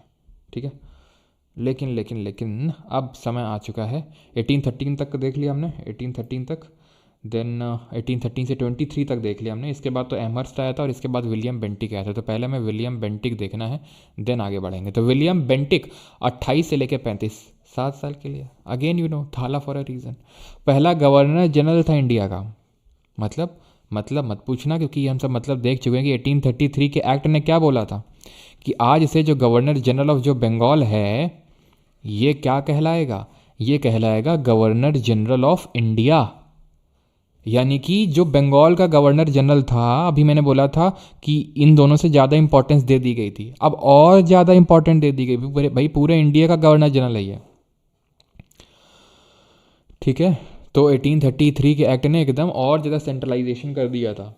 तो governor general of Bengal governor general of India बन गया। तो last governor general of Bengal William Bentinck, पहला governor general of India William Bentinck. समझने में दिक्कत तो नहीं हो रही ना किसी को कि आखिरी गवर्नर जनरल ऑफ बंगाल मैंने क्यों बोला बेंटिक को। ही अबॉलिश सर्किट कोर्ट जो उस समय चल रहे थे, रीजनल कोर्ट, उनको अबॉलिश किया इसने। ठगी, जो ठग्स ऑफ हिंदुस्तान आपने मूवी भी देखी होगी, तो जो ठग्स होते थे कि भाई इनका माना था ठगी करते हैं, यानी लूट पाट करते हैं रोड वगैरह में, तो इनको सप्रेस करने का काम किया। सती को ख़त्म करने का काम किया। और इसको हम फादर ऑफ मॉडर्न एजुकेशन के नाम से भी जानते हैं। क्यों आप ये मुझे बताएंगे, क्योंकि पिछली क्लास में मैंने आपको ये बताया था। फादर ऑफ पिछले सोशल रिलीजियस रिफॉर्म मूवमेंट में, तो फादर ऑफ मॉडर्न एजुकेशन के नाम से जानते हैं इसको। क्यों? क्योंकि इसी के टाइम पे आया था मैकुलेज मिनट। याद आया मैकुलेज मिनट? मैकुलेज मिनट क्या है? तो मैकुले का मिनट ये बोलता है, ये एजुकेशन के लिए था, जो 1835 में आता है कि भाई इंडिया में डाउनवर्ड फिल्ट्रेशन थ्योरी होनी चाहिए कि भाई इंग्लिश लैंग्वेज में पढ़ाओ लोगों को और वो धीरे धीरे वो पास ऑन कर देंगे। याद आया आपको? और इसको किसने नेगेट किया था कि नहीं ये फर्जी की बात है? किसने बोला था? जल्दी से बताओ। तो बेंटिक के रिगार्डिंग याद रहेगा, सती ख़त्म किया, ठगी ख़त्म किया, सती ठगी ख़त्म किया, पहला गवर्नर जनरल ऑफ इंडिया बनाई है। और क्या किया? और सर्किट कोड अबॉलिश किया, ठीक है। मैकुलेज मिनट इसके टाइम पे है। अब आते हैं मेटकैफ। तो इसको लिबरेटर ऑफ इंडियन प्रेस के नाम से जानते हैं मेटकैफ को। क्योंकि हुआ क्या था, 1823 में एक ऑर्डिनेंस पास हुआ था, अध्यादेश पास हुआ था, जिसने कि सारे प्रेस पे एकदम लिमिट कर दिया था उसको। मतलब बहुत सारे रेस्ट्रिक्शंस लगा दिए थे। तो उसको हटाने का, उस ऑर्डिनेंस को रिपील करने का काम किया था, इसलिए इनको लिबरेटर ऑफ इंडियन प्रेस के नाम से जानते हैं। बस इनके रिगार्डिंग इतना ध्यान रखना है, ठीक। 1 साल के लिए रहे थे, तो आप ऐसे याद कर सकते हो कि भाई ब्रिटिशर चिढ़ गया कि ज़्यादा तुम बन रहे हो बड़ी अम्मा है। आ जाओ इधर। फिर आते हैं किस पे? आते हैं अभी ऑकलैंड का टाइम था। डलहौजी के बारे में बाद में देखेंगे। थोड़ा सा ऑर्डर में नहीं लगी चीज़ें, मैं लगा के ही आपको पीपीटी सेंड करूंगा। तो ऑकलैंड के रिगार्डिंग ध्यान रहेगा कि पहला अफगान वॉर हुआ था और रंजीत सिंह की जो मृत्यु है वो इन्हीं के टाइम पे हुई थी। अफगान वॉर कब हुआ था? 1838 से 42 के बीच में। याद है आपको? है ना, जब ऑकलैंड ने फोर्सेस भेज दी थी, ये दोस्त मोहम्मद को हटा के शाह सूजा को बिठा दिया था, वहाँ के लोगों ने विद्रोह कर दिया था। तो फिर लॉरेंस आया था, लॉरेंस बिश्नोई नहीं, ठीक है, लॉरेंस करके एक आया था वॉइसरॉय। तो उसने बोला था कि हम पॉलिसी ऑफ मास्टरली इनएक्टिविटी अपनाएंगे, यानी कि हम ज़्यादा छेड़छाड़ नहीं करेंगे इनके किंगडम में, ठीक। क्लियर रहती चीज़। देन इसके बाद आते हैं हार्डिंग द फर्स्ट। इनके टाइम पे पहला एंग्लो सिख वॉर होता है। फर्स्ट एंग्लो सिख वॉर कब होता है? याद करो, 1839 में डेथ होती है रंजीत सिंह की। फिर बैक टू बैक वहाँ रूलर्स चेंज होते हैं सिख किंगडम में, दिलीप सिंह आते हैं। तो ये 1845 में, 1845 में शुरू होता है, 46 में। और किस ट्रीटी से ख़त्म होता है? ट्रीटी ऑफ लाहौर से ख़त्म होता है, ठीक है। और हार्डिंग 1 के 48 के बाद कौन आएगा? अब टाइम है किसका? डलहौजी का। किसका टाइम है? ये टाइम है अब। अरे भैया कहाँ गए डलहौजी? ये रहा डलहौजी। तो डलहौजी के टाइम पे एक तो डॉक्ट्रिन ऑफ लैप्स आया था। याद है आपको डॉक्ट्रिन ऑफ लैप्स? कैसे कैसे एक्वायर किया था? जल्दी से बताओ, किस किंगडम को पहले, किसको बाद में? ये भी पढ़ा चुका हूँ 1857 वाले रिवोल्ट में। पहली रेलवे लाइन जो है, पैसेंजर नहीं गुड्स वाली, बॉम्बे से लेकर थाने के बीच में चली थी। बॉम्बे से लेकर थाने के बीच में। विडो रीमैरिज एक्ट पास हुआ था 1856 में इसके टाइम पे, लेकिन कहीं कहीं पे आपको हो सकता है देखने को मिले कि कैनिंग के टाइम पे पास हुआ था। तो अगर ऑप्शन में ये ना हो कैनिंग हो तो कैनिंग टिक कर देना, दोनों हो तो फिर ये टिक करना डलहौजी। पोस्टल एक्ट आया था, टेलीग्राफ लाइन पड़ी थी इसके टाइम पे, पोस्टल एक्ट आया था। इसने जो है PWD का काम किया था, पब्लिक वर्क ये क्या बोलते हैं इसको, पब्लिक वर्क डिपार्टमेंट बोलेंगे। तो PWD का जो काम है वो भी इसी ने ही किया था, ध्यान रखना। पब्लिक वर्क्स डिपार्टमेंट, मैं लिख देता हूँ फुल फॉर्म, नहीं तो कुछ और मत समझ लो, पर्सन विथ डिसेबिलिटी मत समझ लो इसको तुम, हैं कि लंगड़ा लूला था ऐसा डलहौजी। पब्लिक वर्क डिपार्टमेंट, ठीक है। इसको सेटअप करता है, पहली रेलवे लाइन हो गई। और इसके टाइम पे वुड्स डिस्पैच आता है 1844 में, जिसको कि क्या बोलते हैं हम, जिसको बोलते हैं Magna carta of Indian education. क्यों बोलते हैं? क्योंकि इसी ने मैकोलेज मिनट ने जो डाउनवर्ड फिल्ट्रेशन थ्योरी थी उसको नेगेट किया था, उसको खारिज किया था। बोला था कि लोकल लैंग्वेज में वर्नाकुलर्स में पढ़ाओ, सेकेंडरी लेवल पे एंग्लो वर्नाकुलर्स में, और टर्शियरी यानी कि जो हायर लेवल है उस पर आप इंग्लिश एजुकेशन दे सकते हो, ठीक। डॉक्ट्रिन ऑफ लैब्स की अगर बात करें, सतारा, संबलपुर, और किस किंगडम के बारे में इसने बोला था कि ये किंगडम इज़ लाइक चेरी, जो कि ब्रिटिशर्स के माउथ में गिरने वाली है। सतारा, संबलपुर, संबलपुर, जैतपुर, जयपुर नहीं जैतपुर, ठीक है। सतारा, संबलपुर, जैतपुर और उदयपुर, ठीक है, उदयपुर और झांसी। तो सतारा 1848 1848, संबलपुर जैतपुर 1849 1849, देन नागपुर 1852, झांसी 1853, और नागपुर अगर कभी गलती से पूछ ले तो 1854 में नागपुर कर देना, ठीक है, नागपुर। क्लियर रहती चीज़। और ध्यान रखना, इसी के टाइम पे ही सेकंड एंग्लो सिख वॉर हुआ था।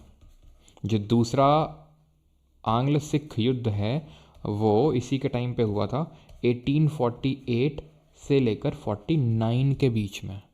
क्लियर हो गई चीज़ें डलहौजी की। अब आएंगे वैसे तो कैनिंग आता है, ठीक है, क्योंकि आपको पता है 1857 में क्या हो जाता है, विद्रोह हो जाता है, ठीक है। 1857 में हो जाता है विद्रोह, और जब विद्रोह हो जाता है तो कैनिंग उस समय होता है, याद है आपको। जो पहला वॉइस रॉय बनता है, क्यों? क्योंकि 1858 को गवर्नमेंट ऑफ इंडिया एक्ट आता है, जिसको कि क्वींस प्रोक्लेमेशन के नाम से जानते हैं, जिसको कि हम एक्ट ऑफ गुड गवर्नेंस के नाम से जानते हैं। इसने क्या किया था, क्वींस प्रोक्लेमेशन ने, उस समय क्वीन कौन थी, बोला था कि ईस्ट इंडिया कंपनी तुम हट जाओ। कैनिंग से बोला तुम कहाँ आ रहे हो, वहीं रुको, तुम अभी तक गवर्नर जनरल थे ना, आज से तुम वॉइस रॉय हो बेटा, ठीक है। तो तुम वॉइस रॉयशिप हमारी तरफ से संभालो, ठीक है, हो तो तुम ब्रिटिशर ही ना। तो गवर्नमेंट ऑफ इंडिया एक्ट के टाइम पे जब पास हुआ था क्वींस प्रोक्लेमेशन, क्वीन विक्टोरिया थी। तो ये सारी चीज़ें आपको पता है सर, कि पील कमीशन बना था, उसने बोला था कि इंडियंस का नंबर कम कर दो ब्रिटिश आर्मी में, ये बोला था। उसने ईस्ट इंडिया कंपनी को अबॉलिश कर दिया था, उसने एक सेक्रेटरी ऑफ जनरल की पोस्ट क्रिएट कर दी थी, उसको असिस्ट करने के लिए 15 मेंबर की काउंसिल दी थी। उसने बोर्ड ऑफ गवर्नर और कोर्ट ऑफ डायरेक्टर को ख़त्म कर दिया था। वो बोर्ड ऑफ गवर्नर जो पिट्स इंडिया एक्ट 1784 में बनता है, और डायरेक्ट अब क्राउन रूल था यहाँ पे, ठीक। क्लियर है कैनिंग के रिगार्डिंग, कैनिंग ही उस समय था। अब इसके बाद जो है और भी आते हैं, जैसे लॉरेंस आता है हमारा, लेकिन हमें पढ़ना है किसके बारे में, मेयो के टाइम पे, ठीक है। मेयो के टाइम पे, अब मेयो ने क्या किया था, तो मेयो ने क्या किया था, एक स्टैटिस्टिक्स, क्या बोलते हैं उसको, statistical survey of India, statistical survey of India, इसका क्या किया था, गठन किया था, स्टैटिस्टिकल सर्वे ऑफ इंडिया। और इसका गठन करके, स्टैटिस्टिकल सर्वे ऑफ इंडिया का गठन करके इसने पहली सेंसस करवाई भारत में, पहली जनगणना करवाई। जनगणना आप जानते होंगे कि भाई कितने लोग कहाँ रह रहे हैं, कितने मेल हैं, फीमेल हैं, कितने लोग पढ़े लिखे हैं, कितना सेक्स रेशियो है, ये सारी चीज़ें देखने का काम सेंसस में होता है, जो हर 10 साल में होता है, ये हमें पता है ना। तो स्टैटिस्टिकल सर्वे ऑफ इंडिया हम स्टैटिक जीके में पढ़ेंगे भी पूरा। तो स्टैटिस्टिकल सर्वे ऑफ इंडिया ये जो है, और इस बार पढ़ लीजिएगा अच्छे सेंसस 2011 वाला, नहीं तो अब नया होने मतलब स्टार्ट हो गई होगी शायद एक्टिविटी, और अगले साल तक नया आ जाएगा आपका, अगले साल बोल रहा हूँ, इस ईयर के एंड तक आ जाएगा आपका, ठीक है। तो इसलिए जितने जल्दी पढ़ के सिलेक्शन ले लेंगे, नहीं तो फिर से एक नया सेंसस पढ़ना पड़ेगा, सारे नए डेटा। तो स्टैटिस्टिकल सर्वे ऑफ इंडिया बनाया और पहला सेंसस किया, but this was not a complete और अ सिंक्रनाइज्ड सेंसस, पहला कोई कंप्लीट सेंसस नहीं था, ठीक है। और इनको जो है ये ध्यान रखना, ठीक है, पहला सेंसस। तो सेंसस के रिगार्डिंग अगर आपको थोड़े मज़े लेने हैं तो आप देख सकते हैं इसको, है ना। ये पीपली लाइव करके जो मूवी है ना, तो उसमें इन भाई साहब को, परेश रावल को बोला जाता है कि जाके सेंसस करके आओ, कितने लोग, कितनी वीमेन है ना, कितनी वीमेन मैरिड है, मैरिड नहीं है, कितने किड हैं, कितने बच्चे हैं। तो पूछते हैं इनसे, आर यू मैरिड, शादी हो गई है, बोलती नहीं, ये बोलते हैं बच्चे कितने मार खा जाते हैं। अब अगले वाले में जाते हैं, अगले घर में, इनसे पूछा मतलब ये पूछते हैं कि पूछते हैं कि पहले तो ये पूछते हैं कि बच्चे कितने थे, तो बोलता है 2, और फिर पूछते हैं शादी हो गई है, वहाँ से भी झापड़ खाते हैं ठीक है। तो खैर, और हाँ, तो ये जो है, ये मेयो जो जी थे हमारे, इनकी डेथ हो गई थी। एक्चुअल में क्या थे, इन ये जब अंडमान निकोबार गए थे वहाँ की जेल में, तो वहाँ की जेल में एक अफ़गान बंद था, उस अफ़गान का नाम था शेर अली अफरीदी, ठीक है। उसने पीछे से आके एक चाकू से इनको गोद डाला, चाकू से चाकू ही मारा इनको, ठीक है। तो इन उसकी वजह से इनकी यहाँ पे डेथ हो जाती है, ठीक है। Hopefully someone survived. खैर, तो अभी आते हैं लिटन पे, ठीक है। किस पे आते हैं? लिटन पे। ये 1876 से लेकर 80 तक था। और इसके टाइम पे क्या क्या हुआ? इसके टाइम पे इसने बहुत गंदे गंदे काम किए, एकदम लिटर टाइप था, एकदम गंदगी टाइप था, ये लिटर टाइप था, है ना।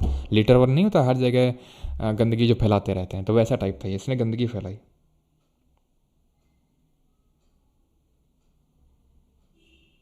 अंश कार्डियन 2000 रुपये क्या? इंस्टा कार्डियन 14 एवरी फॉलोअर गेट 100 INR। क्या भाई, क्या है, क्या लिखना क्या चाह रहा हो?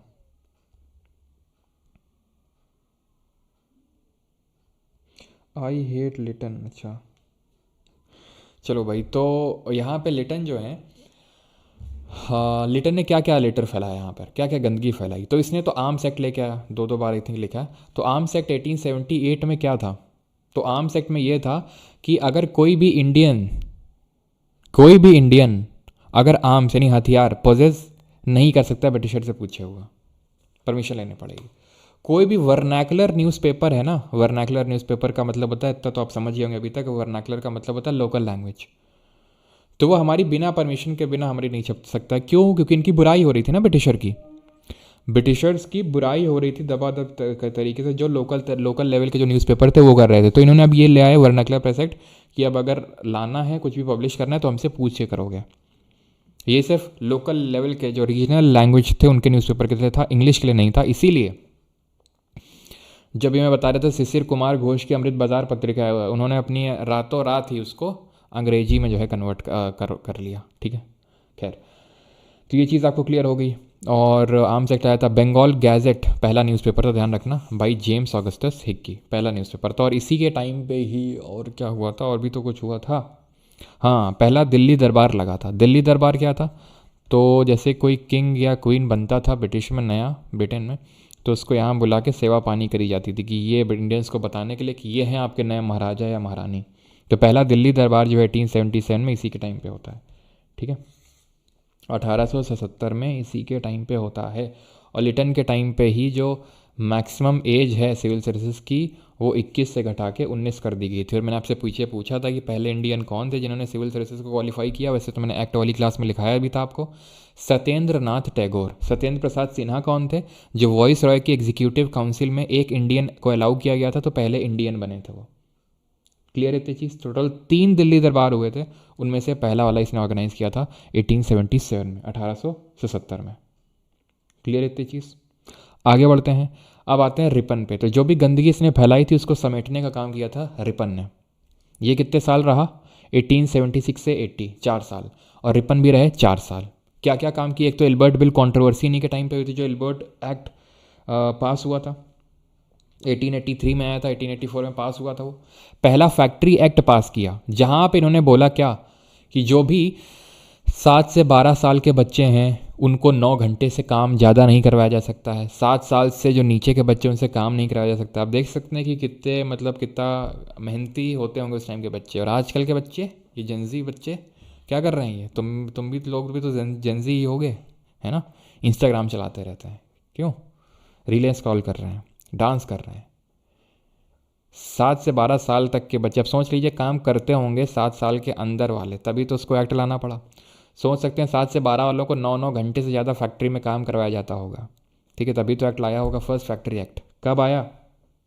1881 में, 1881 में।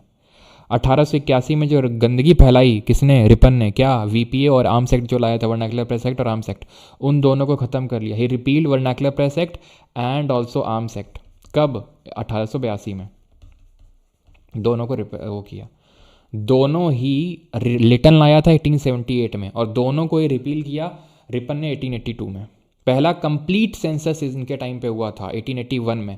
पहला अनकम्प्लीट या फिर अनसिंक्रोनाइज सेंसस मेयो के टाइम पे हुआ था 1872 में, 1872 में, ठीक है। कब हुआ था? 1872, 1872 में। और जो पहला कंप्लीट सेंसस होता है वो 1881 में होता है।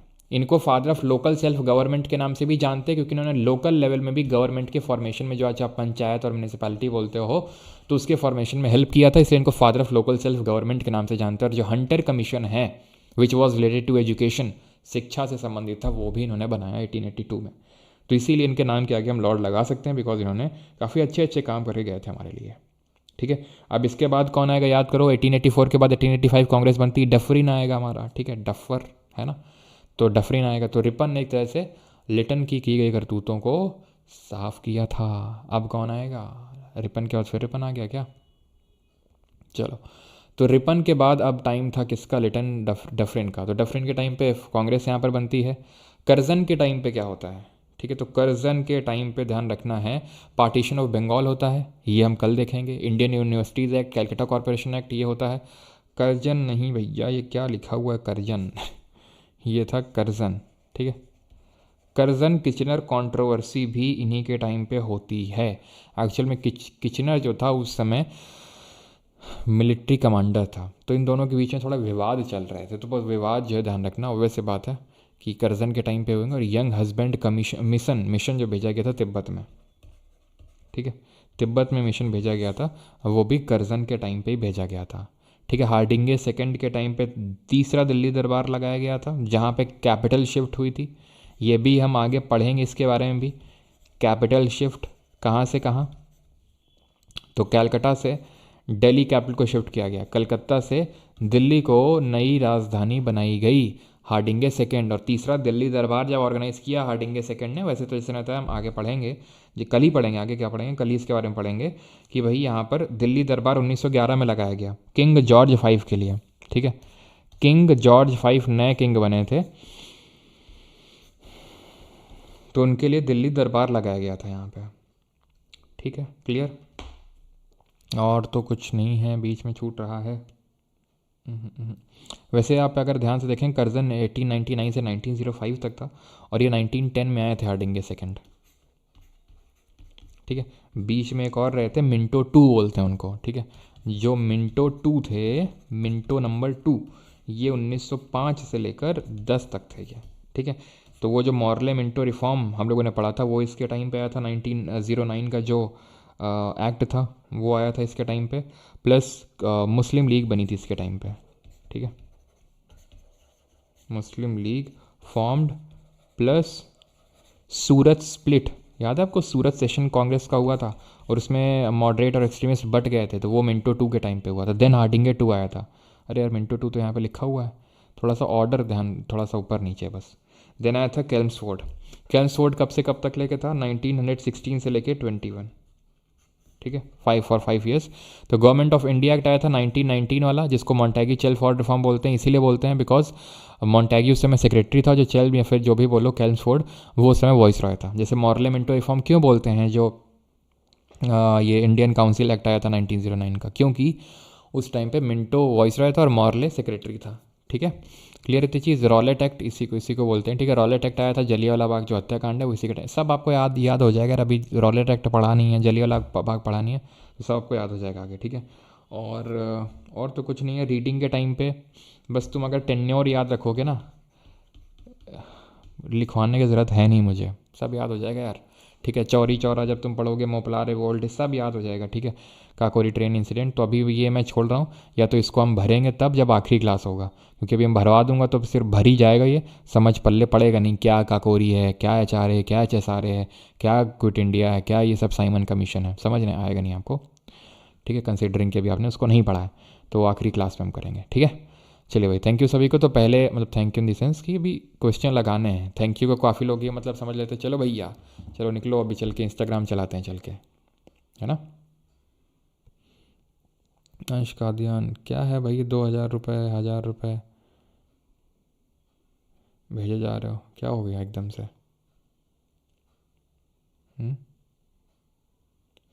भाई अभी मैं ब्लॉक कर दूंगा, अगर आप सीरियस स्टूडेंट हैं अंश जी, तो अब दोबारा मत करिएगा, नहीं तो मुझे ब्लॉक करना पड़ेगा आपको। ठीक है, क्योंकि उससे मतलब फिर बच्चों का वो होता है। ठीक है,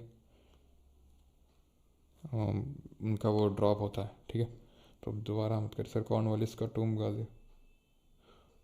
okay okay, sorry sorry sorry sorry, yes yes yes yes yes yes yes. Ghazipur, Ghazipur में यार वो बिल्कुल मिर्ज़ापुर फ्लो फ्लो में निकल गया। ठीक है, तो मौलाना अबुल कलाम आज़ाद ये हम देख चुके हैं, ये भी वैसे देख ही चुके हैं, ये भी देख चुके हैं, ये हरिपुरा, ये त्रिपुरी, सुभाष चंद्र बोस, पूर्ण स्वराज, लाहौर सेशन, ठीक ठीक सब कुछ देखा हुआ। चलो तो यार यहाँ पे गाज़ीपुर कर लो, और मिर्ज़ापुर मैंने गलती से लिख दिया। कहाँ गए भैया, मेरे मुँह से निकल गई। कहाँ हो भैया वॉरेन हेस्टिंग, मेरे मुँह से निकल गई। कहाँ हो, सॉरी कॉर्नवालिस कहाँ हो ये, गाज़ीपुर। ठीक है, गाज़ीपुर और मिर्ज़ापुर में बड़ा कन्फ्यूज़न रहता है मुझे, सेम सेम लगते हैं, भाई भाई लगते हैं दोनों। चलो पहला क्वेश्चन करो, consider the following historical events in India carefully. तो हिस्टोरिकल एविडेंसेस आपको बताना है। 18 वालों के लिए फेयर कीजिए सर, फेयर कीजिए मतलब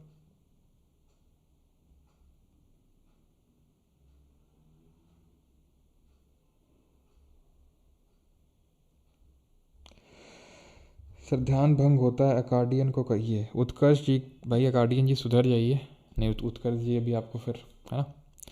तो consider the following historical event, भाई यहाँ पे क्वेश्चन में फोकस करो ना, ध्यान तुम लोग क्या कमेंट में ध्यान दिए रहते हो क्या, पूरा की जो पढ़ा रहा हूँ उस पर ध्यान दिए हो, और कमेंट ऑफ करने का भी तो होता है, क्रॉस करने का, उसको सीधे लैंडस्केप मोड में रखो। और जब डाउट हो तो पूछ लो अपना, क्या कमेंट सेक्शन में तुम्हारा फोकस है कि जो मैं पढ़ा रहा हूँ उस पर फोकस है, ये मुझे समझ नहीं आता कि डिस्ट्रैक्शन जो होता है। अब ये मत सोचना कि सर है ना, एक भाई साहब लिख रहे थे कि सर सर क्यों बोलेंगे, सर को तो रुपए मिल रहे हैं। बेटा रुपए ही कमाने होते तो मैं ऐड लगा देता वीडियो में, एक भी वीडियो में ऐड नहीं होती है। ठीक है, अब हर चीज़ के लिए मैं जस्टिफिकेशन देना नहीं चाहता हूँ, जैसे खैर वो तो रिज़ल्ट ही बताता है, रिज़ल्ट देख लिया आपने, है ना।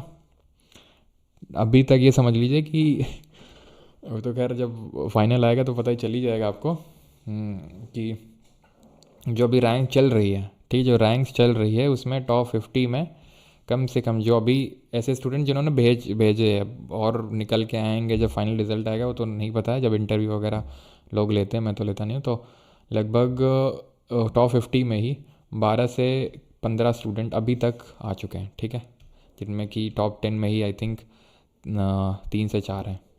ठीक है, तो बताने की ज़रूरत नहीं है, अब वही मैंने भी सोच लिया कि भाई action speak louder than words, so should you follow those, है ना, थिंग्स कि भाई action speak louder than words. Consider the following historical events in India carefully. तो the Indian press fail to protest against the vernacular press act of 1878, 1878।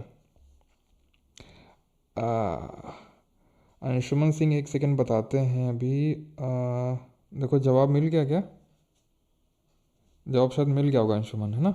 चलो, Indian press act fail to protest against the vernacular press act. पूरे नहीं दिए तो उसमें जो भी extra है वो ऐड कर लेना, ठीक है, क्योंकि अभी मैंने पूरे करवाए भी नहीं अगर आप देखो तो।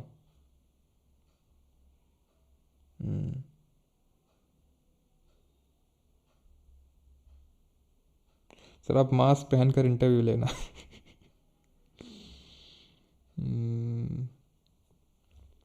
चलो भाई, तो आगे बढ़ते हैं।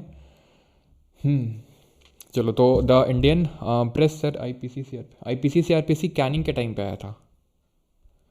ठीक है, सीआरपीसी कहाँ गया, कहाँ गया, कहाँ गया, कहाँ गया, एक सेकंड रुकना, लिख देता हूँ मैं।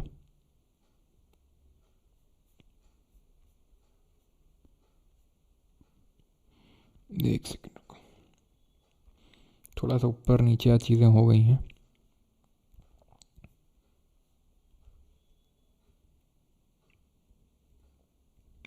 उसी में यार नोट कर लेना, ठीक है, जहाँ पे वो वाली स्लाइड लगी हो इसकी कैनिंग की, पता नहीं कहाँ लगी है कैनिंग की, ऊपर तो नहीं लगी है। तो यार जहाँ पे भी कैनिंग की स्लाइड लगी है ना, एक सेकंड, ये वाली स्लाइड नहीं है आई थिंक, ये वाली है। तो कैनिंग कहाँ गए,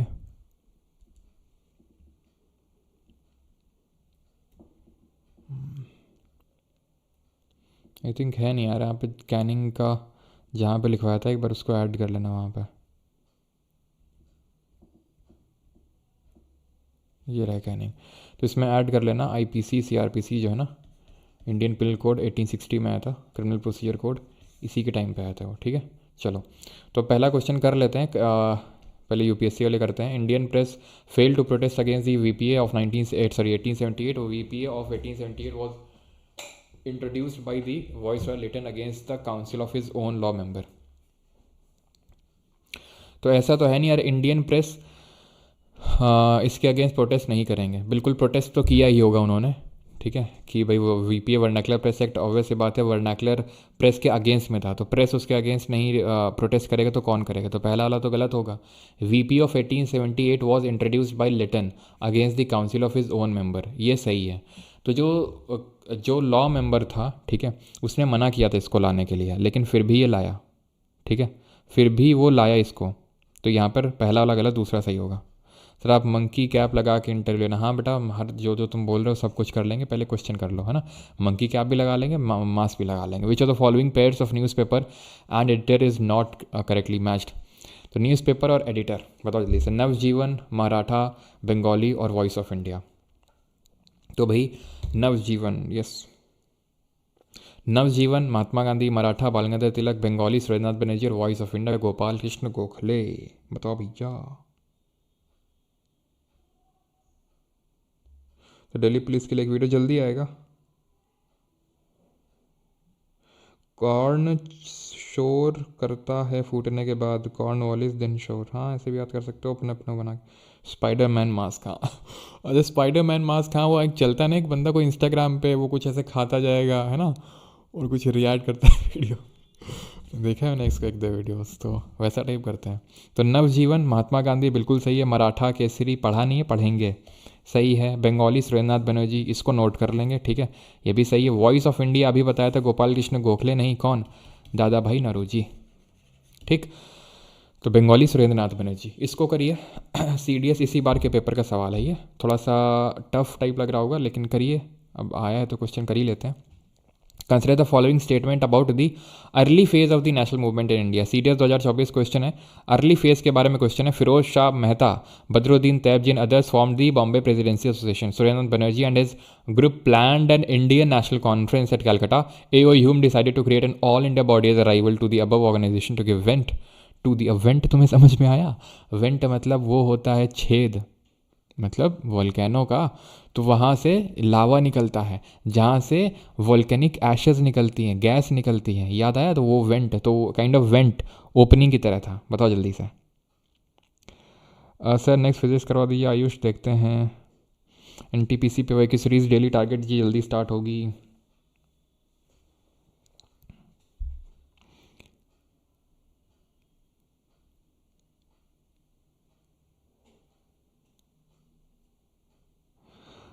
सर आपके बुक में सारे कंटेंट है ना? बिल्कुल, कुछ जो इक्का दुक्का एक्स्ट्रा होता है वो तो आपको ऐड करना होगा, ठीक है। क्योंकि इसी वजह से, हाँ एस्टिनोस्फीयर, ठीक है। चलो तो अभी हिस्ट्री में आ जाते हैं। तो Pherozeshah Shah Mehta, Badruddin Tyabji and others form the Bombay presidency Association, है ना। KT तेलांग, फिरोज शाह मेहता, बदरुद्दीन तैयबजी, यही तो थे, बॉम्बे प्रेसिडेंसी एसोसिएशन बनाई थी इन्होंने, याद है आपको, 1885 में। पहला सही है। यहाँ 1 2 1 एंड 2 2 एंड 3 1 एंड 3 नहीं है, यहाँ पे पूछा कितने स्टेटमेंट सही हैं, तो एक तो सही हो गया, यानी कि ये वाला तो गलत हो गया। Surendranath Banerjee and his group planned an Indian national conference at Calcutta, वही इंडियन नेशनल एसोसिएशन है, फिर इंडियन नेशनल कॉन्फ्रेंस, जो कि सुरेंद्रनाथ बनर्जी और आनंद मोहन बोस ने बनाई थी 1876 में, वही है। तो ये वाला भी गलत हो गया। AO Hume decided to create an all-India body as a rival to the above organization to give vent to the grievances of the poor and marginalized Indians.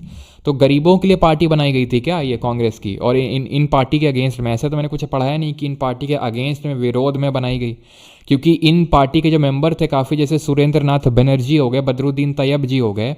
Badruddin Tayyab जी तो खुद कांग्रेस के प्रेसिडेंट रहे थे तीसरे वाले सेशन में, याद है। सुरेंद्रनाथ बनर्जी खुद यहाँ पे मेंबर थे कांग्रेस के, तो ऑब्वियस ही बात है उसके अगेंस्ट थोड़ी ना बनी होगी, नहीं तो ये लोग क्यों ज्वाइन करते हैं उसको। तो तीसरा वाला गलत हो जाएगा, ऑप्शन नंबर B2। दो स्टेटमेंट सही है। पहला सेशन कांग्रेस का किसने प्रेसाइड किया था? CISF का असिस्टेंट कमांडेंट बन जाओ जल्दी से तुम।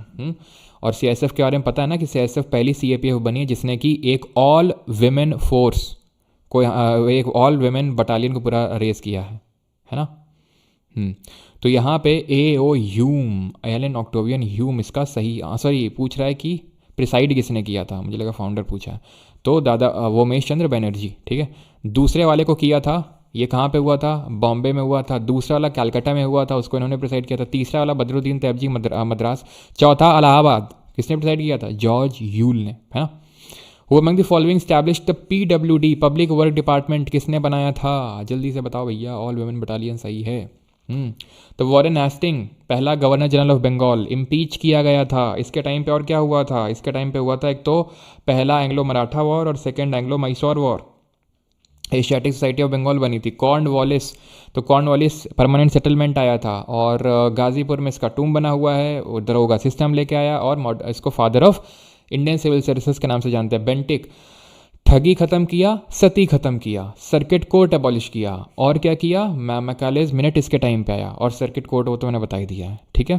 तो ये चीज़ है। डलहौजी है अपना, जिसके टाइम पे क्या हुआ था? पहली ट्रेन चली थी बॉम्बे से थाने के बीच में, ठीक है। और जो पहली ट्रेन चली थी बॉम्बे से थाने के बीच में, उसकी डिस्टेंस कितनी थी? किसी को पता है कितनी डिस्टेंस थी बॉम्बे और थाने के बीच में? तो ये चीज़ है। और क्या डलहौजी ने किया था? Public work department. और क्या किया था? एक तो टेलीग्राफ लाइन बिछाई थी और डॉक्ट्रिन ऑफ लैप्स लेके आया था। डॉक्ट्रिन ऑफ लैप्स, हड़प नीति, जिसके तहत सतारा, संबलपुर, जैतपुर, ठीक है, और उदयपुर और जो क्या बोलते हैं झांसी और देन नागपुर, उनको एक्वायर किया गया था। ठीक, क्लियर है। तो डिस्टेंस कितनी है बॉम्बे से थाने के बीच में? लगभग है आपकी, if I am not wrong, 23 kilometre, ठीक है। 23 किलोमीटर की लगभग ये डिस्टेंस है आपकी, ठीक है। क्योंकि आई थिंक शायद जितना मुझे याद है पूछा था एक बार इसने, है ना। चलो sir please explain question number 1। Question number 1 explain करना है सौम्यदीप दत्ता। देखो, the Indian press failed to protest against Vernacular press act of 1878। कौन लाया था? लिटन। पर्पस क्या था? कि जो लोकल लैंग्वेज के न्यूज़पेपर हैं उन पे रिस्ट्रिक्शंस लगाया जाए, ठीक है, उन पे रिस्ट्रिक्शंस लगाए जाए, इसलिए लाया था। तो अगर उस पर रिस्ट्रिक्शंस लगाने के लिए आया था और ये बोल रहा है कि इंडियन प्रेस फेल हो गई इसके खिलाफ प्रोटेस्ट करने में, प्रोटेस्ट किया ही नहीं, किया था प्रोटेस्ट। या तो आप ऐसे याद कर लो, या फिर अगर आपको क्वेश्चन नहीं आता तो उस समय कैसे अटेम्प्ट करोगे कि भाई उस प्रेस के खिलाफ ही है तो प्रेस ने तो प्रोटेस्ट किया ही होगा ना। तो पहला वाला गलत हुआ। और ये तो हम पढ़ ही के आ रहे हैं भी, मतलब पढ़ा तो नहीं है, लेकिन हाँ ये चीज़, ये आपका स्टेटमेंट ट्रू है, पढ़ा तो है, लेकिन ये है इसमें पूछा कि क्या वो अपने लॉ मेंबर के अगेंस्ट गया था लिटन। तो ये बात सही है कि लॉ मेंबर ने इसके बोला था कि इसको लाने की ज़रूरत नहीं है, लेकिन ये क्या लाया था? लिटन ले आया था। आर्म्स एक्ट भी ले आया था। और दोनों को रिपील करने का काम किसने किया था ये बताइए कॉमेंट में। और लिटन के टाइम पे अगर याद हो सेकेंड अफगान वॉर भी हुआ था। विच ऑफ द फॉलोइंग, अब आ जाते हैं एसएससी के क्वेश्चंस करते हैं। स्टैब्लिश्ड इन 1885 में कौन सी ऑर्गेनाइजेशन का गठन हुआ था? तो ये बनी थी आपकी, आपको पता है CPI हम पढ़ेंगे 1920 से बनती है, ये 1906 में बनती है। ईस्ट इंडिया एसोसिएशन जो है वो 1866 में बनती है। दादा भाई नौरोजी, ये इंडियन नेशनल कांग्रेस है आपकी। जल्दी जल्दी करेंगे बिकॉज ये तो आसान ही है आपके लिए। Who among the following was one of the founders of INC इन 1885? 1885 में फाउंडर कौन था? MTS 2024 में क्वेश्चन पूछा गया आपका ये INC का फाउंडर। तो Charles Frere Andrews AO Hume था फाउंडर, ठीक है। एनी बेसेंट, याद करिए 1917 का जो कलकत्ता सेशन था उसको प्रिसाइड करके पहली विमेन बनी थी जिन्होंने कांग्रेस के किसी सेशन को प्रिसाइड किया था। महात्मा गांधी की पहली अपीयरेंस 1901 में दिखी थी। देन 1924 का जो बेलगांव का सेशन हुआ था कर्नाटक में, उसको प्रिसाइड किया था and it was the only session presided by Gandhi ji. Who among the following was the viceroy of India during the formation of INC? जब ये बना था तो उस समय वॉइस रॉय कौन था? तो रिपन नहीं था, रिपन तो टिल 1884 था। और इसके टाइम पे क्या क्या हुआ था बताओ जल्दी से, कौन था? डफरिन। मेयो के टाइम पे पहली इनकम्प्लीट सेंसस हुई थी और शेर अली अफरीदी ने मार डाला था इनको, ठीक है। टिल 1884 थे ये, ठीक है। और इनके टाइम पे पहला फैक्ट्री एक्ट, VPA और आर्म्स एक्ट को रिपील किया था। एल्बर्ट बेल कंट्रोवर्सी हुई थी और अंडर एजुकेशन कमीशन आया था। और father of local self government के नाम से जानते हैं। और पहली कंप्लीट या सिंक्रनाइज सेंसस रिपन के टाइम पे ही हुई थी। In which year was the first session of the Congress was held? तो पहला सेशन कब हुआ था? 1885 में बॉम्बे में। दूसरा 1886 में कहाँ पे? मद्रास, कलकत्ता में। तीसरा 1887 में कहाँ पे? मद्रास में। और चौथा 1888 में कहाँ पे? इलाहाबाद में। In which of the following sessions of the Indian National Congress did George Yule became the president in 1888? 1888 में कहाँ पे हुआ था? इलाहाबाद में। And he became the first अंग्रेज, first Britisher to preside the session of Congress, ठीक है। और मद्रास में बदरुद्दीन तैयब जी, जो 1887 में हुआ था, 1887 में, है ना। ये मैं बार बार इसलिए बता रहा हूँ क्योंकि वो आपके दिमाग में एकदम बैठ जाए, रिवाइज हो जाए, नहीं तो फिर एग्ज़ाम दे के यही आके बोलोगे कि सर हम तो याद ही नहीं रहा, हमें तो, हम तो भूल गए, ये तो नोट्स में भी था। INC celebrated the first independence day in colonial India on, तो पहला आज़ादी का दिवस कब मनाया गया? 2 अक्टूबर 1929, 29 अक्टूबर 1929, 15 अगस्त 1930, फिर 26 जनवरी 1950, सॉरी 30। तो हमने देखा था 26 जनवरी 1930 को पहला इंडिपेंडेंस डे मनाया था, इसीलिए तो फिर हमने अपने कॉन्स्टिट्यूशन को एनफोर्स किया था इसी दिन, 26 नवंबर को नहीं किया था, ठीक है। चलो अगला है आपका, and that is what it is that who led the Indian national Congress at its first annual session, तो किसने लीड किया था? रमेश बनर्जी, याद है आपको, है ना। A.O. ह्यूम जो ऑर्निथोलॉजिस्ट है उसने बनाया था। चलो भाई, और सुरेंद्र नाथ बनर्जी और Anand Mohan Bose, Indian national conference या तो इंडियन नेशनल एसोसिएशन याद रखोगे, 1876 में, राइट। दादा भाई नौरोजी क्या याद किया था? रस्त गुफ्तार, ड्रेन थ्योरी दी थी किस बुक में? Poverty and British rule in India में। पहले Indian British member of parliament बने थे। पॉवर्टी लाइन दी थी पहली बार इन्होंने नेशनल इनकम का कॉन्सेप्ट दिया था।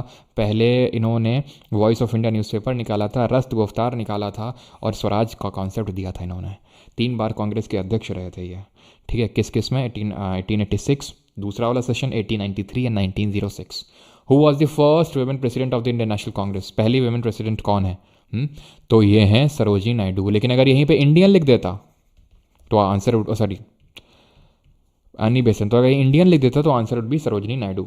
एनी बेसन ने 1917 का 1917 का कैलकाटा का सेशन प्रिसाइड किया, और नायडू जी ने 1924 का कानपुर का जो सेशन है उसको प्रिसाइड किया था। 14 Sarojini Naidu served as the president of INC SSC GD 24, धड़ाधड़ उड़ाते जाइए क्वेश्चंस को। 1925 Kanpur, Sarojini Naidu was elected the first Indian women president of the INC at, कहाँ पर? कानपुर, 1925। देख रहे हो, CGL 2022 और MTS 2024। Which among the following sessions of the INC was the first session to be presided by a lady, किसी lady ने preside किया? अभी देखा, एनी बेसंत। कौन सा? 1917 कैलकाटा का। और 1916 का क्यों इंपॉर्टेंट है? ये क्यों इंपॉर्टेंट है? नेहरू ने प्रिसाइड किया 26 जन 1930, आपको याद हो, पहला इंडिपेंडेंस डे, तिरंगा फहराया गया था रावी नदी के तट पे, और इसको सरोजिनी नायडू ने प्रिसाइड किया था। और 1907 सूरत नहीं देखेंगे, मॉडरेट वर्सेस एक्सट्रीमिस्ट हो गया था, नरम दल वर्सेस गरम दल, अलग हो गए थे दोनों। 1916 में दोनों फिर से रीयूनाइट हो गए थे। कौन? गरम दल और नरम दल, मॉडरेट एंड एक्सट्रीमिस्ट। और एक पैक्ट साइन हुआ था जिसको लखनऊ पैक्ट बोलते हैं, किसके बीच में? मुस्लिम लीग और ये इंडियन नेशनल कांग्रेस के बीच में। ये सेशन को किसने प्रिसाइड किया था? रास बिहारी घोष ने। इसको किसने प्रिसाइड किया था? अंबिका चरण मजूमदार ने, ठीक है। अंबिका, ये ध्यान रखना घोष हैं, बोस नहीं, क्योंकि रास बिहारी बोस भी, उनका जिक्र भी है हिस्ट्री में, हम आगे पढ़ेंगे जब इंडियन नेशनल आर्मी के बारे में पढ़ेंगे। तो the Indian national Congress was established when 72 delegates from all over the country met at Bombay in December. तो कब मिले थे ये लोग? 72 डेलीगेट 1885 में, 1875 में। इसमें से 2 मुस्लिम्स थे, 0 वुमेन थी। और जो दूसरा वाला सेशन हुआ था उसमें कितने लोग आए थे? Who amongst the following became the president of the second session of the INC held in Calcutta in December 1886? तो दूसरे सेशन को किसने प्रिसाइड किया था? तो सेकंड वाला जो है उसमें 434 लोग आए थे। अगला है, एंड दैट इज कि who amongst the following became the president of the second session of the INC held in Calcutta in December 1886? तो दादा भाई नौरोजी, विलियम वेडरबर्न जो हैं ये जॉर्ज ह्यूल के बाद बने थे। 1889 वाला जो सेशन हुआ था। बदरुद्दीन तैयब जी 1887 में जो मद्रास में हुआ था सेशन, उसको इन्होंने प्रिसाइड किया था। याद है, सब याद रहेगा। Which flag of the INC was adopted in 1931? 1931 में किस फ्लैग को अडॉप्ट किया गया था कि ये कांग्रेस का फ्लैग होगा? ये हम लोगों ने नहीं किया था, ठीक है। तो अभी आपको इसको करना होगा ढंग से। ये है फ्लैग जो ट्राई कलर का है और बीच में चरखा रखा हुआ है। तो try colour flag made by khadi and with a चरखा सिंबल। क्लियर? क्वेश्चन नंबर 13 आपने बोला 1924, नेक्स्ट क्वेश्चन 1925 बोले सर आंसर, मतलब एक सेकेंड, क्या क्वेश्चन नंबर 13 में क्या हो गया? क्या मैं समझा नहीं। First women president of INC अन्नी बेसेंट होंगी सर। क्वेश्चन नंबर 13 आपने बोला 1924, नेक्स्ट क्वेश्चन 1925 बोले सर, समझे नहीं हम। 1925 वाला सेशन कानपुर में हुआ था सरोजिनी नायडू, और जो गांधी जी ने प्रिसाइड किया था वो 1924 में हुआ था बेलगांव में, ठीक है। अगर कुछ ऐसा हुआ हो तो, ठीक। ठीक है, चलो आगे आते हैं। इन 1939 Tripuri Congress presidential elections Pattabhi Sitaramayya was defeated by, तो किस पट्टे वॉज डिफीटेड, किसने हरा दिया था इनको त्रिपुरी के सेशन में? ये गांधी जी के रिप्रेजेंट, गांधी जी की तरफ से लड़ रहे थे ये, तो बोस जी ने हरा दिया था। बोस जी पहले भी थे 1938 में हरिपुरा में जो गुजरात में हुआ, और ये त्रिपुरी एमपी में हरा दिया था, लेकिन बाद में इसको प्रिसाइड किया था ना तो पट्टाभी सीतारामैया ने, ना तो बोस जी ने, राजेंद्र प्रसाद जी ने, क्योंकि ये तो हार ही गए थे ना, तो ये तो करेंगे नहीं, इन्होंने रिज़ाइन दे दिया था, तो राजेंद्र प्रसाद जी ने।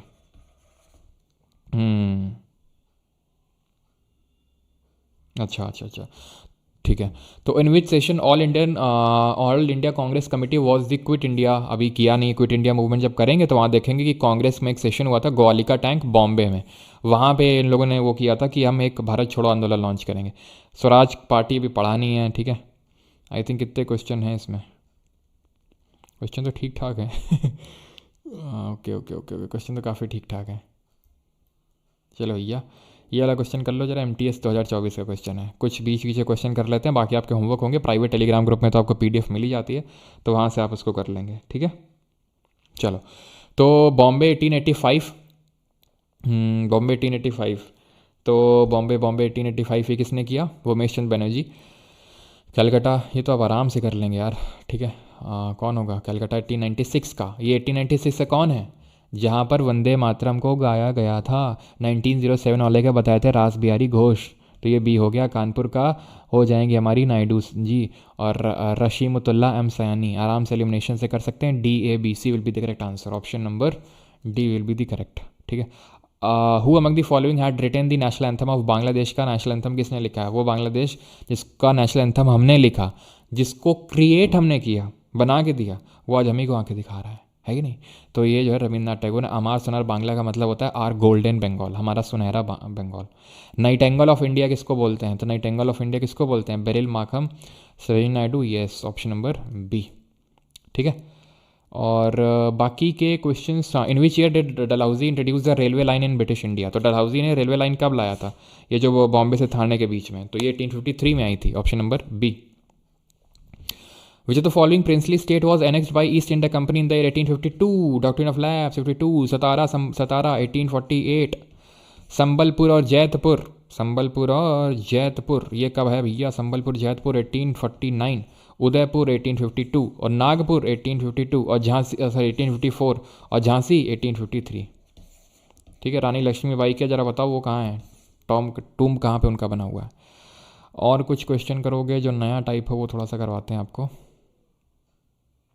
वेयर वॉज दी 1912 का session of the INC held in Bihar? 1912 जो सेशन हुआ था CGL 2024 पूछा, पता नहीं ऐसा क्या इसमें इंपॉर्टेंट था, लेकिन ये रैंडम तरह से क्वेश्चन पूछ ले इसने। हाँ जी, मकबरा गाज़ीपुर में है, गलती से मैंने वो लिख दिया था मिर्ज़ापुर, ठीक है। तो यहाँ पर 1912 वाला जो हुआ था ये बंकीपुर में हुआ था, ये ध्यान रखेंगे, Bankipur. Father of local self government किसको बोलते हैं? वेलेस्ली को। वेलेस्ली तो सब्सिडियरी अलायंस लाया था 1798 में। बेंटिक को, ये तो फादर ऑफ मॉडर्न एजुकेशन बोला जाता है, सती खत्म किया, ठगी खत्म किया, सर्किट कोर्ट अबॉलिश किया इसने। रिपन को, जिसने कि पहले VPA रिपील किया, ठीक है, 1882 में आर्म्स एक्ट को रिपील किया, पहला फैक्ट्री एक्ट लाया 1881 में, हंटर एजुकेशन ने कमीशन बनाया 1881 में, और इसको ये जो है father of local self government के नाम से जानते हैं। और इसी के टाइम पे पहली कंप्लीट सेंसस भी हुई थी। कॉर्नवालिस, गाजीपुर, परमानेंट सेटलमेंट, दरोगा सिस्टम, मॉडर्न पुलिसिंग सिस्टम, और फादर ऑफ सिविल सर्विसेज। आखिरी क्वेश्चन कर लो, poverty and British rule India किसने लिखा? बताओ भाई, poverty and British rule in India किसने लिखा? तो Dadabhai Naoroji, option number B।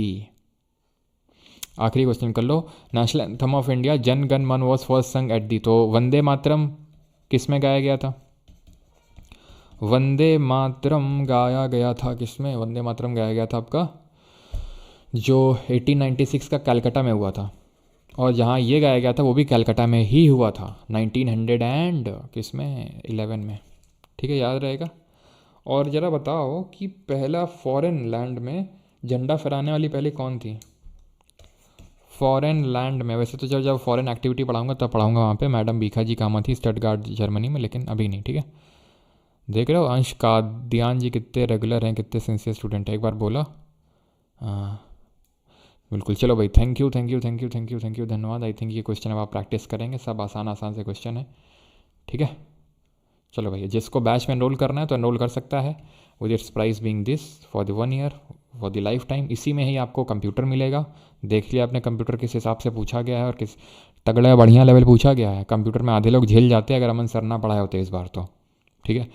तो अमन सर ने ये कंप्यूटर फ्री मिलेगा बैच के अंदर, और जो इंग्लिश है वो भी आपको बैच के अंदर ही फ्री में मिलने वाली। इंग्लिश की क्लास कुछ दिनों से, अभी काफ़ी दिनों से बंद चल रही थी, बिकॉज सर को टाइफाइड हो रखा है, काफ़ी भयंकर उनकी तबीयत ख़राब थी, लेकिन अभी रिकवर कर रहे हैं। मोस्ट प्रॉब्ली आपकी कल से क्लास स्टार्ट हो जाएगी, ठीक है। तो इसी के अंदर ही आपको इंग्लिश वाला भी मिल जाएगा जो PSP सर का है। चलिए, थैंक यू भाई, धन्यवाद सभी को। एंड हेल्प चैट है, ये किसी को कुछ डाउट है तो पूछ सकता है। ये बैच वालों के लिए नहीं, बैच वालों के लिए एक अलग से डाउट सेक्शन अंदर ही मिलता है ना। पराक्रम दिवस की हार्दिक शुभकामनाएं आपको भी। तो बुक में काफ़ी कुछ ऐड करना पड़ेगा, शिका ओके। ओमकार पाठक बोल रहे हैं सर, न्यू बुक आ रही है क्या? ट्रेन, एक बार मैं चलो कंफर्म कर लूँगा। वैसे रोड से दूरी तो 23 किलोमीटर है, अगर ये 34 है तो मैं नोट्स में इसको एक बार नहीं होगा तो अपडेट करवा दूंगा। लेकिन एक सेकेंड, कहाँ पे मैंने लिखा था यार, ये तो यहीं लिख देता हूँ, एक सेकेंड रुको। कहाँ गया वो डलहौजी अपना, ये रहा कहाँ गया डलहौजी, एक सेकेंड, ये रहा, ठीक है। तो डिस्टेंस लिख देते हैं, ये ध्यान रखना 1853 में आया था, 1853 1853, 34 किलोमीटर, ठीक है। 34 किलोमीटर याद रखो अभी के लिए। तो DP कांस्टेबल के लिए GK में वैभव बताऊंगा मैं, ठीक है। 54 मिनट तो लगा, अच्छा 54 मिनट तो कहाँ लगा दी देखें, एक सेकेंड रुको, ओके। D देन AA को निकाल लिया, अच्छा बहुत सही बेटा, बहुत सही। और देन बिल्कुल, क्या किया, DD तो सब में ही है, देन AA इसमें है, देन उसके बाद C होगा कि B होगा, तो इसने बोला B होगा, तो उस हिसाब से भी सही है। तेज़ हो रहे हो तुम लोग काफ़ी हैं। चलो भाई, ये 34 किलोमीटर। ओमकार पाठक, जल्दी जल्दी जल्दी, ठीक है। चलो थैंक यू, धन्यवाद। मिलते हैं कल विद द बंगाल पार्टीशन, नया लेक्चर, ठीक है। और क्रोनोलॉजी पूरी कंप्लीट करके रखिएगा, ऐसा नहीं कि एक दिन लेक्चर अटेंड किया बीच में छोड़ दिया, नहीं तो फिर आगे के लेक्चर सब मिस हो जाएंगे। अंशुमान सिंह सर, मजाक कर रहा था। मजाक यार अच्छी बात होती है, लेकिन ऐसा मजाक मत किया करो, दिल को लग जाए सीधा। सर AIR1 आपका स्टूडेंट हो तो आप फेस रिवील कर देना सर। अब AIR1 का तो पता नहीं, लेकिन जो थर्ड आने वाला है आई थिंक, अब मैं नाम इसलिए नहीं लूँगा क्योंकि मतलब टॉप 5 में तो फॉर श्योर आने वाला है, जो अभी रैंक चल रही है, ठीक है। टॉप 3 में है वो, 2.0 का स्टूडेंट ही है, लेकिन क्योंकि उसने भेजा नहीं है तो मैं भी अपनी पूरी अकड़ में रहूँगा। मैं भी, मुझे किसी का वो नहीं लेना है, ठीक है, कि भाई ये मेरा स्टूडेंट है। पिछली बार वैसे काफ़ी सारे स्टूडेंट थे जिन्होंने सच मुझे नहीं बताया था, तो मैंने उनके बारे में सच कभी डिस्कस भी नहीं किया। एक भाई साहब थे CPO में, उनका टॉप 15 में रैंक था, ठीक है। गाइडेंस भी ले रहे थे कॉन्टीन्यूसली व्हाट्सएप पे, और जिस दिन रिजल्ट आता है रात में आता है, मुझे अभी भी पता है, 2023 में वो ऑल इंडिया रैंक 4 एक प्रतिभा करके लड़की है उसका आया था, जिसका CGL में अभी आराम से हो जाने वाला है। मैंने पोस्ट भी किया था, आई थिंक 349 मार्क्स आ रहे हैं उसके। और एक भाई साहब और थे, उनका मेरे पास मैसेज आता है एंड वो तुरंत डिलीट हो जाता है। रात की बात है ये, रात को आई थिंक मैं अपने मम्मी के पैर दबा रहा था, मुझे अभी याद है, और रात के कुछ 9 से 10 के बीच ऐसा कुछ टाइम हो रहा था। भाई साहब ने तुरंत मैसेज उसको है डिलीट कर दिया, और अगले दिन किसी और कोचिंग में प्रमोशन करते पाए गए। तो मुझे कोई उससे नहीं लेना देना, आप जाइए, मुझे कोई क्लेम करने की ज़रूरत नहीं है, ठीक है। आप पढ़ रहे हैं, आपका सिलेक्शन हो गया बस, ठीक है। अगर आप मुझे भेज देंगे कि सर देखो मेरा सिलेक्शन हो गया, तो आई वुड शो इट, और मैं आपका नाम भी लूँगा। और नहीं, आपको आप अगर है ना ख़रीद फ़रोख्त में पड़ जाते हैं तो फिर दूर रहिए फिर, है ना। तो अब उनकी एक्चुअल में है, ठीक है, और उनका सर नेम भी M से स्टार्ट होता है, लेकिन खैर छोड़ो, थैंक यू।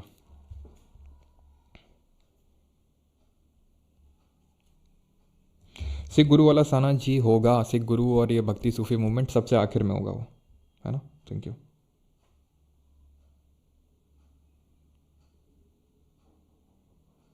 ओके ठीक है, जैसे नहीं मैं देखूंगा एक बार उसको भी। 45 ना, ओके थैंक यू।